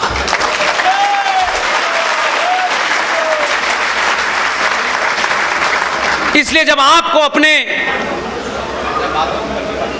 इतिहास की बोध होता है, तो आपके अंदर परिवर्तन कैसा होता है। यह बिल्कुल वैसे ही है कि कभी किसी वक्त आपको पता चले कि जिसे मैं बाप समझ रहा था वो नहीं है, तो आपके अंदर कितनी कुंठा, कितनी पीड़ा होगी, कितना डिप्रेशन होगा। हम 70 साल तक जो हमारा बाप नहीं था भारत का, उसे बाप समझते रहे। और असली बापों का जब पता चलने लगा, तो इस देश का बच्चा बच्चा बाप हो गया। अब लोग बाप से डरते हैं। इसलिए 21 अक्टूबर 1943 को सुभाष चंद्र बोस ने जब भारत की आजादी की घोषणा की, तो दुनिया के 9 देशों ने उसे मान्यता दी थी। लोग डर गए कि यूएसएसआर जैसे देश ने भी मान्यता दी थी। तो दलालों को लगा कि इसको हटाओ, नहीं तो ऐसा ना हो, हमारा क्या होगा। इसलिए समझौता किया गया कि सुभाष चंद्र बोस वॉर क्रिमिनल है, जिंदा या मुर्दा जब भी पकड़े जाएंगे ब्रिटिश सरकार को दिए जाएंगे। वो चिट्ठियां आज सार्वजनिक हो रही हैं। मां का हमको पता था, बाप का सही पता चल गया। और जब पता चला तो फिर 2019 हो गया। आपको पता तो चला हम किसकी औलादे हैं, क्योंकि आपके इतिहास में आचार्य चाणक्य को नहीं पढ़ाया जाता। बार बार एक नैरेटिव क्रिएट, जो जीता वो सिकंदर। बार बार बताया जाता कि सिकंदर के बाद तो कोई था नहीं, लेकिन यह नहीं बताया जाता जिसने सिकंदर को जीता वो चंद्रगुप्त था।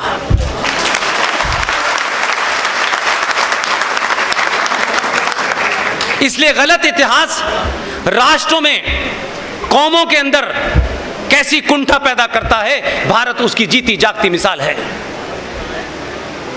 इन परिस्थितियों में कोई एक आदमी आता है, जब इस देश के हजारों लाखों करोड़ों लोगों को अपने होने और कपड़े पहनने के ऊपर शर्म आती है, तिलक लगाने में शर्म आती है, धोती पहनने में शर्म आती है, मंदिर जाने में शर्म आती है। लोगों को लगता है क्या करना है मंदिर जाके यार। कोई दूसरा जिम्मेदार नहीं है आपकी इस कमजोरी के लिए। हम तो एक आम इंसान हैं, हमारी कोई हैसियत नहीं है। हमको 10 लोग जानते हैं, हम उसमें चिंतित रहते हैं। पूरी दुनिया में पूरे गाजे बाजे के जीत के आया और उसने किसी की चिंता नहीं की। वो पहले दिन से इस कंफ्यूजन में नहीं था, क्योंकि मैं बार बार कह रहा हूं कि सत्ताएं बहुत बार बदली हैं, लेकिन पहली बार सत्ता भारत में ऐसी बदली है जो लगातार राष्ट्र को मजबूत कर रही है। इसलिए उसके विचार में, उसके डिस्कोर्स में पेट्रोल की कीमत और प्याज की कीमत नहीं है। ये तो घटती रहेंगी, बढ़ती रहेंगी जब तक ये संसार रहेगा। आप इससे ऊपर उठिए। जिस दिन आपका राष्ट्र मजबूत हो गया, सरकारें घर चल के आपसे पूछेंगी कि आपको क्या करना है, तो आप उनसे कहिए 5 अगस्त को आपने धारा 370 समाप्त कर दी है। 5 अगस्त को आपने राम मंदिर की नींव रख दी है। उनसे कहिए कि हर साल 5 अगस्त आता है, बहुत सारे काम हैं, ये करो।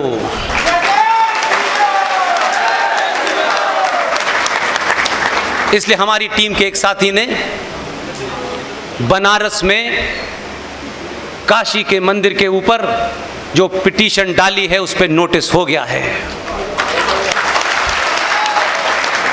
ये एक लड़ाई है, ये स्टेट में जाने वाली लड़ाई है, सिर्फ स्टेट को आगाह करने के लिए, ताकि कल कोई ये ना कहे कि स्टेट का जो काम था वो आपने स्टेट को नहीं बताया और आपने कानून अपने हाथ में लिया। अभी तो हमने सिर्फ 6 दिसंबर को कानून लिया है अपने हाथ में। ध्यान रखिएगा, अगर ये कचरा नंदी के सामने से बनारस में बाबा विश्वनाथ के सामने से नहीं हटा तो 6 दिसंबर फिर होगा, ये ध्यान रखिएगा। अपने हीरो चुनिए सही, और हीरो से वो उम्मीद करिए जो हीरो को करने भेजा है। हीरो को आपने प्याज की कीमत कम करने नहीं भेजा है। पेट्रोल की कीमतें पहले भी कम थी, ज्यादा थी, तो क्या फर्क पड़ गया भाई? हम मर गए क्या? दुनिया जिंदा नहीं है क्या? लेकिन आपके अंदर हजारों हजारों साल की संस्कृति को मानने वाले लोगों में पहली बार बोध हुआ है कि हम कौन है भाई। हमने दुनिया को शून्य दिया, दुनिया को ज्ञान दिया, आज पूरी दुनिया आपका लोहा मानती है। कुछ मूर्ख लोग समझते हैं कि भारत 1947 में पैदा हुआ है। भारत 1947 में नहीं पैदा हुआ, 1947 में इंडिया पैदा हुआ है। भारत सदियों से था, हम हजारों साल से थे। जब ये कायनात थी, जब ये ब्रह्मांड था, जब ये यूनिवर्स था, तब से हम थे। हम तब से हैं भाई। इसलिए बौने आपको डरा रहे हैं।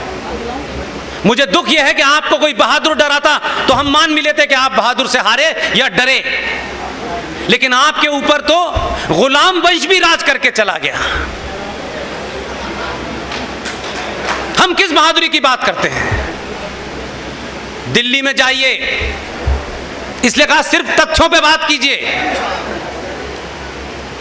कुतुब मीनार देखने जाइए, ताज्जुब, आपको मजा आएगा सुन के। कुतुब मीनार में आर्कियोलॉजिकल सर्वे ऑफ इंडिया, जो भारत सरकार का एक डिपार्टमेंट है जो ऐसे पुरातत्व विशेष की चीजों का ध्यान रखता है, वहां उस आर्कियोलॉजिकल सर्वे ऑफ इंडिया का एक पत्थर लगा हुआ है। उस पत्थर पे लिखा हुआ है, यह ऑफिशियल है, आर्कियोलॉजिकल सर्वे ऑफ इंडिया का अगर कोई पत्थर लगा है तो वो सरकार का पत्थर होता है। उस पे लिखा हुआ है कि ये कुतुब मीनार 27 जैन मंदिरों को तोड़कर बनाई गई। फिर किस बात का आप प्रूफ मांग रहे हैं? लेकिन यह बात प्रचारित नहीं होगी, फेसबुक पे तमाम पोस्ट होंगी, लेकिन यह पोस्ट नहीं जागृत होगी कि भाई ये कुतुब मीनार जो बनाई है, खुद सरकार कह रही है कि 27 जैन मंदिरों को तोड़ के बनाया है। ये कोई आरएसएस विश्व हिंदू परिषद नहीं कह रही है। आप बात बीच में तो लाइए, लोगों को बताइए तो। हम नहीं बताते हैं, इसलिए हम एक एक मुकदमा, अब हमारा मुकदमा काशी में चलेगा, फिर मथुरा में चलेगा। भारत के हिसाब से 30,000 मंदिर जो इस्लामिक आतंकवाद ने तोड़े, आक्रांताओं ने तोड़े, वो 30,000 मंदिर आज भी वैसे ही हैं। लेकिन मेरी चिंता 1990 से लेकर के अब तक की है, जो मैं आपके सामने रख के अपनी बात समाप्त करना चाहता हूं। आप 2-3 चीजों से बाहर हो जाइए। जनसंख्या नियंत्रण कानून बन भी गया, आ भी गया, तब तक आप नहीं रहेंगे। तब तक इस देश में आपको जो गलतफहमी है, आपके नेताओं को बड़ी गलतफहमी है, समाज सेवियों को बड़ी गलतफहमी है, वो ये मक्कार कभी बात नहीं उठाते हैं। भारत माता की जय तो है। भारत माता आप किसे कहते हैं? ये जो भारत का मैप है, भारत में राज्य हैं, ये तमाम इसी को तो भारत माता कहते हैं, जो भारत का टुकड़ा है, जिसको आप देश कहते हैं। जिंदल साहब, भारत माता का नारा लगाने से भारत माता कभी ताकतवर नहीं होने वाली है।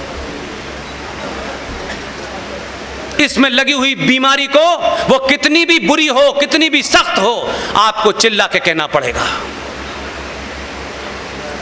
भारत देश आपके पास नहीं है।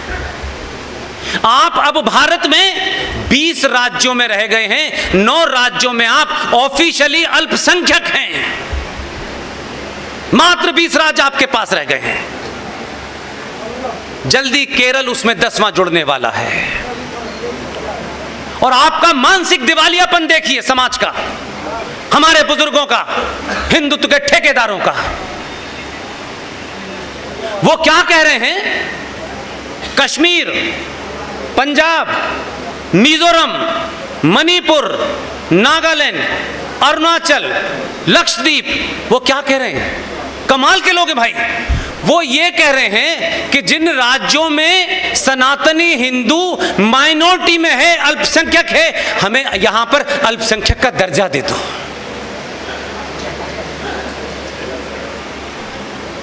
कहां से चले थे कहां आ गए यार। क्योंकि अल्पसंख्यक के दर्जा मिल जाने से कुछ चावल आलू फ्री मिल जाएगा, इसके लिए। मर्द होते तो कहते कि ये 9 राज्य जहां हम कम हैं, हम दुगने होंगे अगले 10 साल में। ये नहीं कहा आपने। आप कायरों की तरीके से सरकार से कहते हैं कि हमें 9 राज्यों में अल्पसंख्यक दर्जा दे दो, ताकि हमें कुछ रियायतें, छूट मिल जाएं। ये रियायतों और छूट पे जीना छोड़ दीजिए भाई। इसलिए आपकी स्थिति ऐसी हो गई है। यह ऑफिशियल 2011 के सेंसस के बता रहा हूं कि लक्षद्वीप में 98% मुसलमान है, क्योंकि वहां टूरिस्ट इंडस्ट्री है। सरकार ने कहा कि टूरिस्ट इंडस्ट्री के अंदर ड्रिंक्स, अल्कोहल का एक महत्वपूर्ण रोल है, यहां बिकनी चाहिए। उन्होंने कहा नो, हम यहां 98% हैं, इस्लाम में शराब मना है, कर लीजिए काम। भारत के अंदर 70 साल लग गए आपको 370 हटवाने में। 70 साल लग गए, क्योंकि आपको तो हर काम सरकार से करवाना है, और वो काम सरकार से नहीं कराते हैं, वो खुद कर देते हैं। और फिर आप उसको रबर को लेके मिटाने में आपकी आधी जिंदगी निकल जाती है। इसलिए समाज को जिम्मेदारी उठानी होगी, सच बोलना होगा। मेरे लोग आ गए तो चुप रहेंगे, उनके लोग आ गए तो बोलेंगे। इसलिए हमारे देश में बड़ा पाखंड भी बहुत है। अभी तालिबान को आप देख रहे हैं, तालिबान आ गया, तालिबान गला काट रहा है, तालिबान शरिया। अरे भाई मेरे, अपने भाई बहन के कत्ल को तो तुम्हें याद नहीं रहा। तालिबान का कत्ल से तुमको लगता है ये बर्बर कौम है। मेरे भाई, इतिहास पढ़ो, सच बोलो, उनके बीच में भी बोलो जो दावा करते हैं। आप जिसने इस्लाम नहीं पढ़ा वो तालिबान को देख के चौंक रहे हैं। प्रॉफिट मोहम्मद, उनके दामाद अली,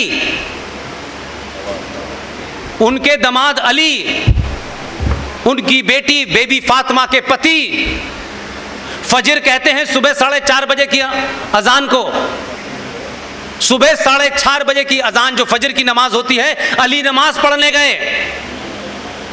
जब वो सजदे में गए, उनका गला मस्जिद में काट दिया गया। उनकी बेटी को आग लगा के मार दिया गया।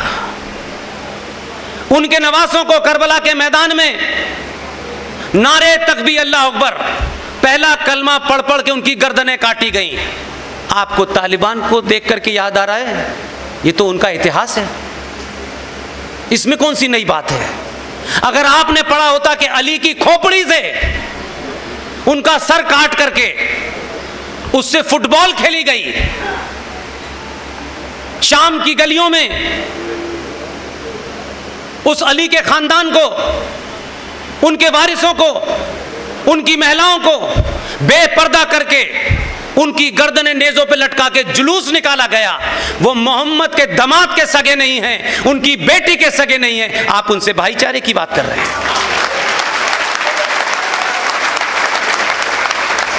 ये पागलपन क्यों है आपको भाई? आप निरंतर वही बात, इनका दिल जीते, उनका दिल जीते।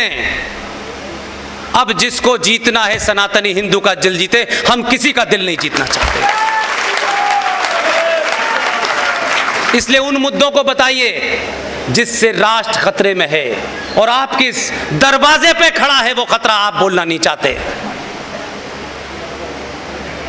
Places of worship act 1991, Bharat की सरकार में सत्ता में बैठे हुए लोगों ने राम मंदिर के मुद्दे को छोड़ करके यह कहा कि देश में जितने भी 30,000 मंदिर हैं, उसमें काशी का भी है, उसमें मथुरा का भी है, इन सारे मंदिरों की यथास्थिति, स्टेटस को जो 15 अगस्त 1947 को था वही रहेगा। ये भारत के 1991 प्लेसेस ऑफ वर्शिप एक्ट में पास हो गया। लोगों ने बताया नहीं, इसके लिए जन जागरण नहीं चला, क्योंकि अभी तो सत्ता कुछ और चीजों से मिलनी थी, इससे नहीं मिलनी, और पूरा समाज समाप्त हो गया। आप चुप बैठे रहे तो 92 आया। 92 में यकायक मुसलमानों को खुश करना था, क्योंकि बाबरी मस्जिद टूट चुकी थी। सत्ता में पीवी नरसिम्हा राव साहब थे। 1992 में कांग्रेस पार्टी के 2 नेताओं ने यकायक घोषणा कर दी और कहा कि भारत में पारसी, बौद्ध, सिख, ईसाई और मुसलमान माइनॉरिटी में हैं। और 1993 में माइनॉरिटी कमीशन ऑफ इंडिया बन गया, करोड़ों में बजट है उसका। मेरी जानकारी में इस देश में पारसियों की गिनती मात्र 40,000 है। 1.25% सिख हैं, 3% क्रिश्चियन हैं और 16% मुसलमान हैं। लेकिन यह चलता रहा, करोड़ों का बजट है। उसके बाद 1995 आएगा। 1921 या 1922 में वक्फ बोर्ड था अंग्रेजों के जमाने। 1956 में उसमें अमेंडमेंट किया गया, 95 में अमेंडमेंट किया गया और उस एक्ट को कानून का प्रारूप बना के तैयार कर दिया गया कि देश भर में ये जो वक्फ बोर्ड नाम की दुकान है, इसके जितने भी ऑफिस बियरर हैं वो पब्लिक सर्वेंट हैं।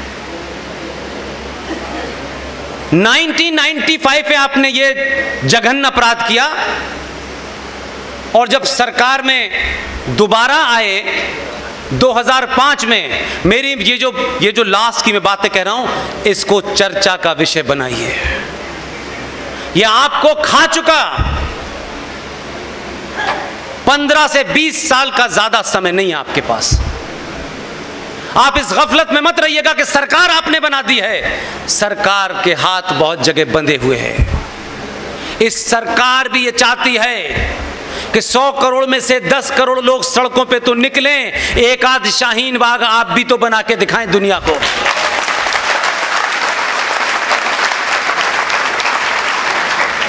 आप अपने किसी निजी स्वार्थ के लिए नहीं बना रहे।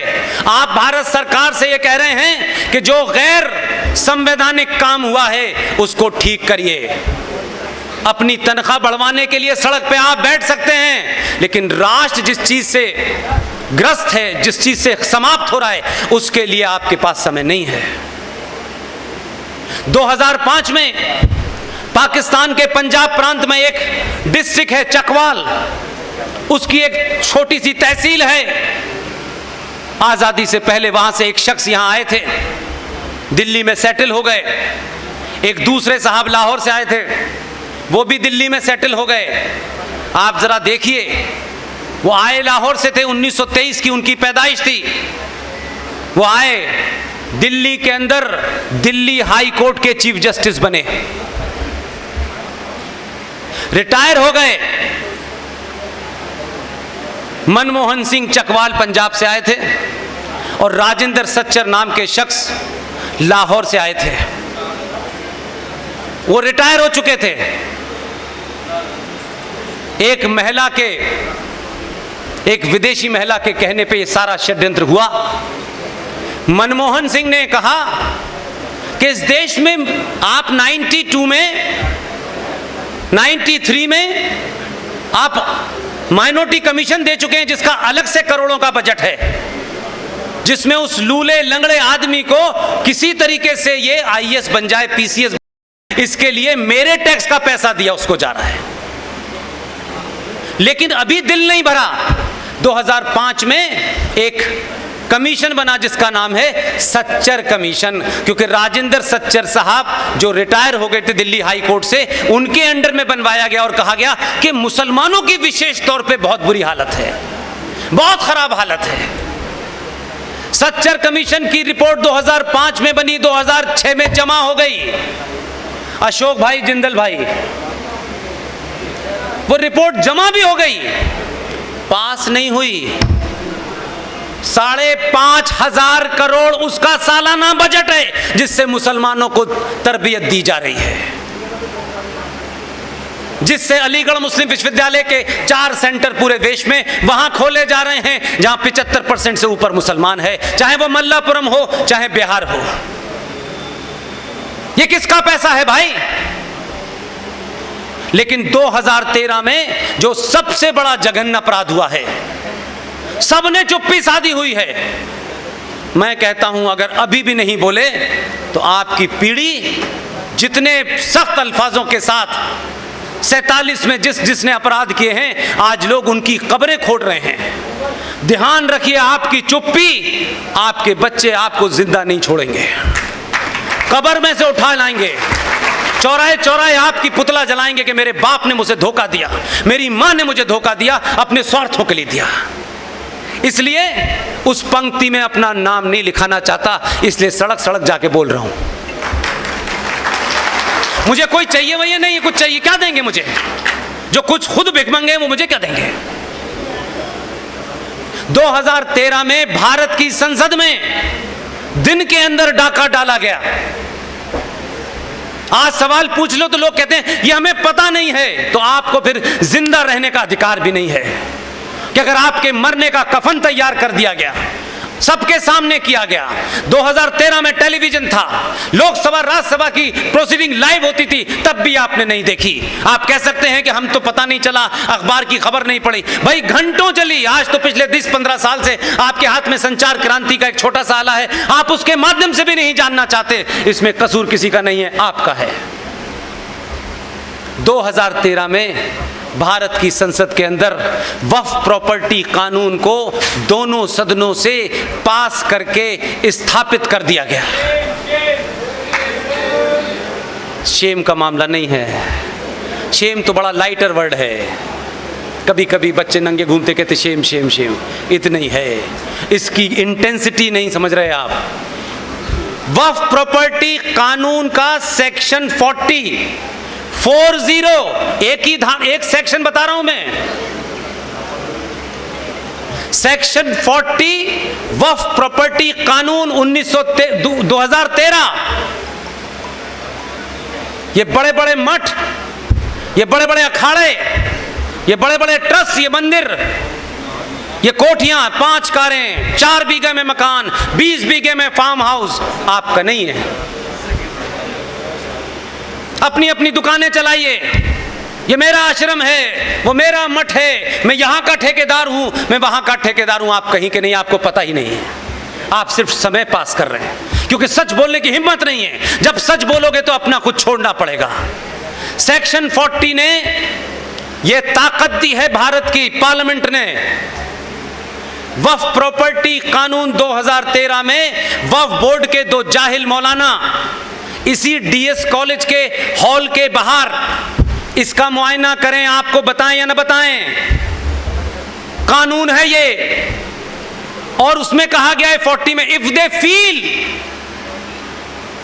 इफ दे अंडरस्टैंड, अगर उन्हें ये लगता है और उन्हें ये महसूस होता है कि ये हॉल वक्फ की प्रॉपर्टी पे बना हुआ है, वो कानून क्या कहता है अगली लाइन में?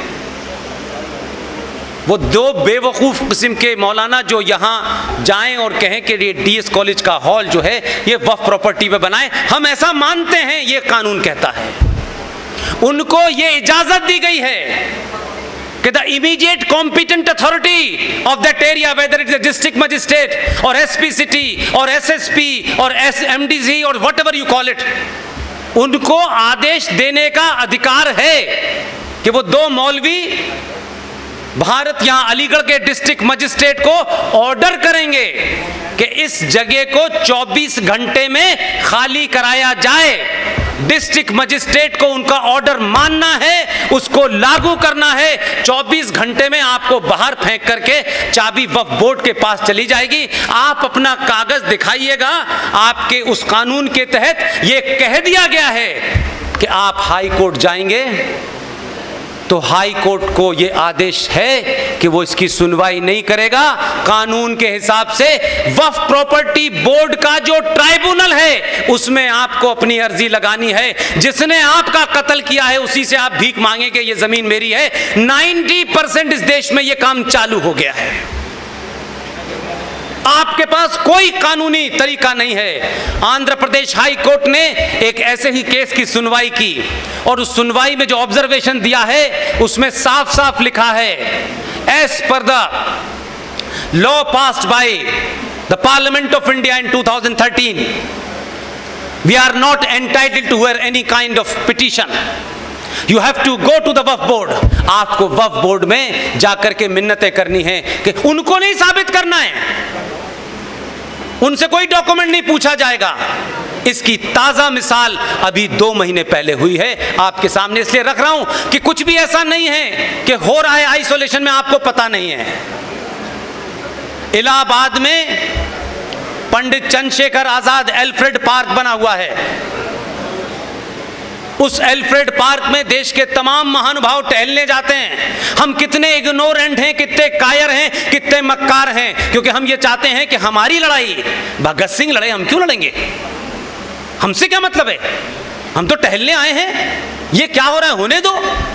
उस पार्क के अंदर कुछ पागलों ने कब्रें भी बना दी, मजार भी बना दी और वहां एक कुछ क्या बोलते हैं उसको, मस्जिद भी बना दी।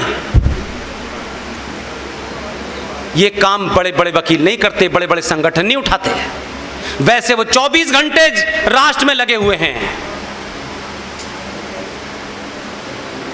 पंडित हरिशंकर जैन, उनके बेटे विष्णु शंकर जैन ने उन तस्वीरों को इकट्ठा किया, कोविड के जमाने की बात है, और कहा कि ये इल्लीगल ढांचा अभी बना है, इससे पहले ये नहीं था। इत्तेफाक से उस दिन इलाहाबाद हाई कोर्ट में एक्टिंग चीफ जस्टिस थे। वर्चुअल कॉन्फ्रेंसिंग हुई पूरी तथ्यों के साथ। विष्णु शंकर जैन ये एक युवा वकील है, बहादुर है, ईमानदार है, पढ़ा लिखा है। वर्चुअल हियरिंग के अंदर चीफ जस्टिस के सामने इतने स्ट्रॉन्ग तथ्य रखे, चीफ जस्टिस ने तत्काल उत्तर प्रदेश सरकार को बुलाया और ये शब्द उनके, क्या तुम यहां बैठ करके हराम की तनख्वाह लेते हो?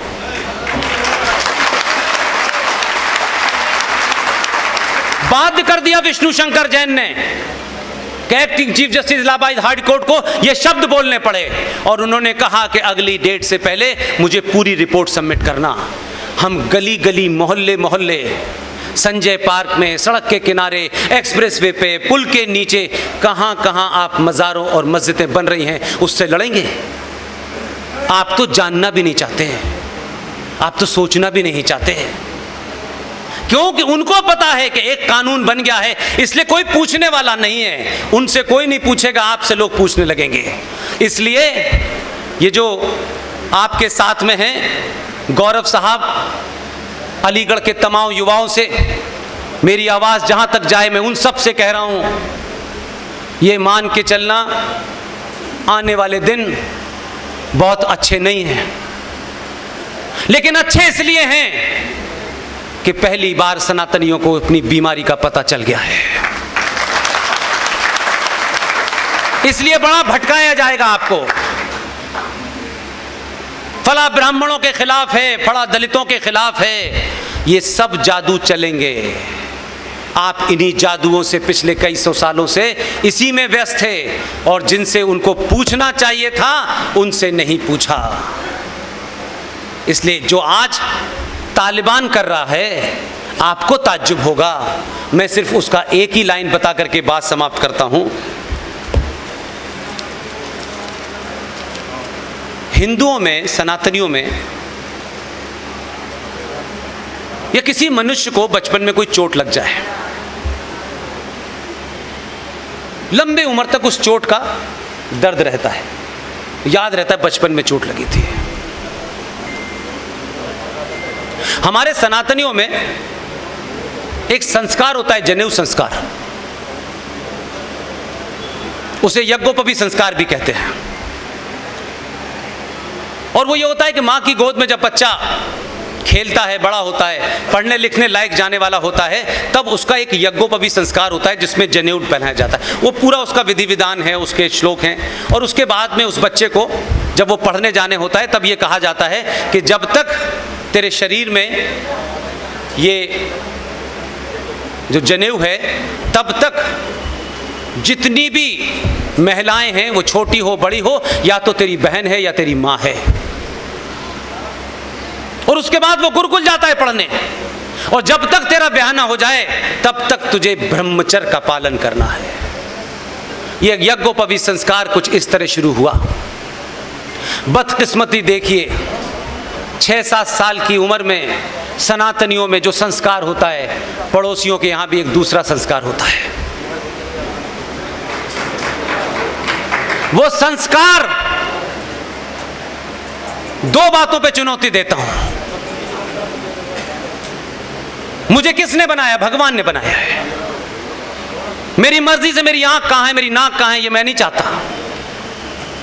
पूरी दुनिया में उसी ने तय किया है आपकी आंख कहां होगी, कान कहां होगा, नाक कहां होगा। कुछ कारणों से कोई एक आध बार कोई खराब हो जाता हो, लेकिन मैं ये मानता हूं कि जिसने मुझे पैदा किया है उसने मुझे सोच समझकर ही कान यहां लगाए, यहां आंखें लगाई हैं। मुझे उस पे यकीन है कि तूने जैसा भेजा है मैं वैसा ही तेरे पास आऊंगा।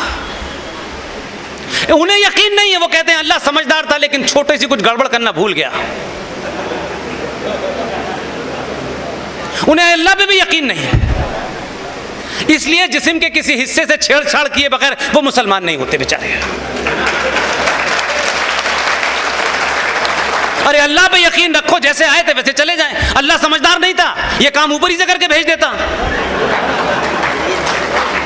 और कमाल ये है कि जिस काफिर ने कैंची बनाई उसी का इस्तेमाल करके तुम मुसलमान हुए। इसलिए वो जो बचपन की चोट है वो तालिबानों की शक्ल में गर्दन भी काटती है, हाथ भी काटती है, गला भी काटती है। यही सच्चा इस्लाम है। पूरी दुनिया में अगर सच्चा इस्लाम है तो इस समय अफगानिस्तान में है। जिन्हें हम सनातनियों से डर लग रहा था वो सच्चे इस्लाम के मुल्क में जा सकते हैं बिना वीजा के।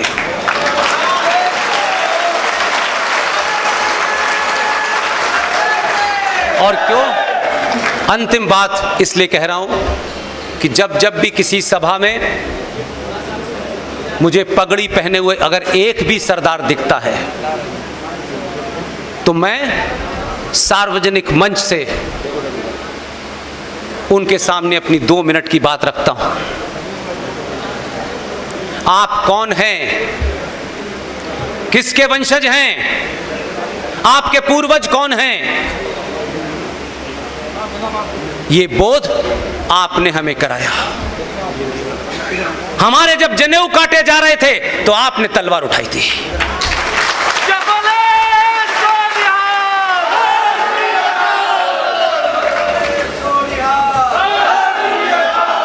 इसलिए किसी राजनीतिक दल ने अपने निजी स्वार्थों के लिए देश के बड़े मंच से बैठ करके प्रधानमंत्री ने यह कहा कि जब कोई पेड़ हिलता है तो धरती थोड़ी बहुत हिल जाती है। मैं सिर्फ एक ही बात कहता हूं, बहुत भटक गए हैं इनमें से लोग, चले गए हैं कुछ कनाडा के अंदर, कुछ अमेरिका के अंदर, कुछ यूके के अंदर। पैसा कमाने से आप पैसे कपड़े अच्छे पहन सकते हैं, पैसे से संस्कार नहीं आते, ये ध्यान रखिएगा। कुछ लोग सड़कों पे खड़े होकर के कहते हैं ये 2 टके की औरतों को, हिंदू औरतों को बोली लगती थी। वो अपने माजी को नहीं जानते, पास्ट को नहीं जानते, इसलिए बचकानी बात कर रहे हैं। ये कोई नहीं है, ये हमारा सुरक्षा कवच था। इसलिए मैं यहां से खड़े होकर पहले से पिछले 4 साल से कह रहा हूं, आपको लोगों के बीच में अपनी बात उठानी चाहिए। जितनी तबीयत से पत्थर फेंकोगे आसमान में, उतना ही गहरा छेद होगा। फॉर्मेलिटी मत कीजिए। 1947 में बहुत सारे लोगों को मौका नहीं मिला कुछ करने का। हम पैदा नहीं हुए तो हमें भी नहीं मिला था। इस इतिहास के इस क्षण ने, इस लम्हे ने मुझे और आपको मौका दिया है कि 2021 में इस राष्ट्र को बचाने में अपनी भूमिका खुद तय करें और बिना नुके नुकसान के अपना काम तय करें। दुनिया आपको याद रखेगी। मैं इन सब के लिए एक ही बात कहता हूं, इसी मंच से सवाल उठाइएगा, जगह जगह उठाइएगा। राजनीतिक दलों की प्रतिद्वंदता को अपना मत मानिएगा। राजनीतिक दल लड़ते हैं, चुनाव जीतते हैं, हारते हैं, वो एक अलग विषय है। लेकिन उनसे 5 करोड़ 10 करोड़ लोग राजनीति करते होंगे, लेकिन 90 करोड़ लोग आपसी संबंध, आपसी भाईचारे में रहते हैं, अपनों के बीच में रहते हैं। इसलिए फूल लगाने वाले चचा, जिनको कोई याद नहीं रखना चाहता था, खामखा इस देश के बच्चों पे अत्याचार कर दिया। जिस दिन वो पैदा हुए उन्होंने कहा नहीं, इसी दिन बाल दिवस मनाओ। बच्चों से उनका क्या लेना देना था? उनका तो ज्यादातर बच्चियों की अम्मियों से होता था लेना देना, बच्चों से क्या लेना देना था? खामखा इस हमारे देश के ऊपर एक मूर्ख राज नाम के, एक चाटुकार नाम के आदमी को, जो ट्रांसफर ऑफ पावर के माध्यम से सत्ता में आया था, जिस पटेल को 14 वोट मिले थे, जिसे एक भी वोट नहीं मिला था, वो चाटुकारिता से देश का पहला गुलाम भारत का प्रधानमंत्री बन गया। 14 नवंबर को बाल दिवस मनाया जाता है। ऐसा लगता है कि उनके अलावा किसी को और को बच्चों से प्यार ही नहीं था। मेरी आपसे विनती है, अगर हजारों साल की संस्कृति को बचाना है तो तत्कालिक फायदे को मत देखिए। क्या आपको शाम में घर पहुंचते ही क्या फायदा होगा, कल क्या फायदा होगा? मैं राष्ट्र की बात करता हूं, देश की बात नहीं करता। आप पूरी ताकत से, आप गुप्ता हैं, शर्मा हैं, मिश्रा हैं, ठाकुर हैं, जो भी हैं, ये सामाजिक व्यवस्था का रूप था। ये ब्राह्मण होगा, ये काम करेगा, ठाकुर ये काम करेगा, ये हमारी मजहबी व्यवस्था नहीं थी। 14 नवंबर के कलंक को समाप्त करने के लिए अभी दिसंबर आ रहा है। आप ध्यान रखिएगा, गुरु गोविंद सिंह के छात्र पुत्र थे, 2 चमकौर के युद्ध में मार दिए गए और 2 साहबजादा जोरावर सिंह और साहबजादा फतेह सिंह बच्चों की उम्र के थे। उस वक्त के इस्लामिक राजा के हुक्म पे कहा गया कि इस्लाम कबूल कर लो। 9 साल के उस बच्चे ने इस्लामिक आतंकी के उस सिपह सालार से कहा, वाहे गुरु के अलावा किसी को नहीं मानता।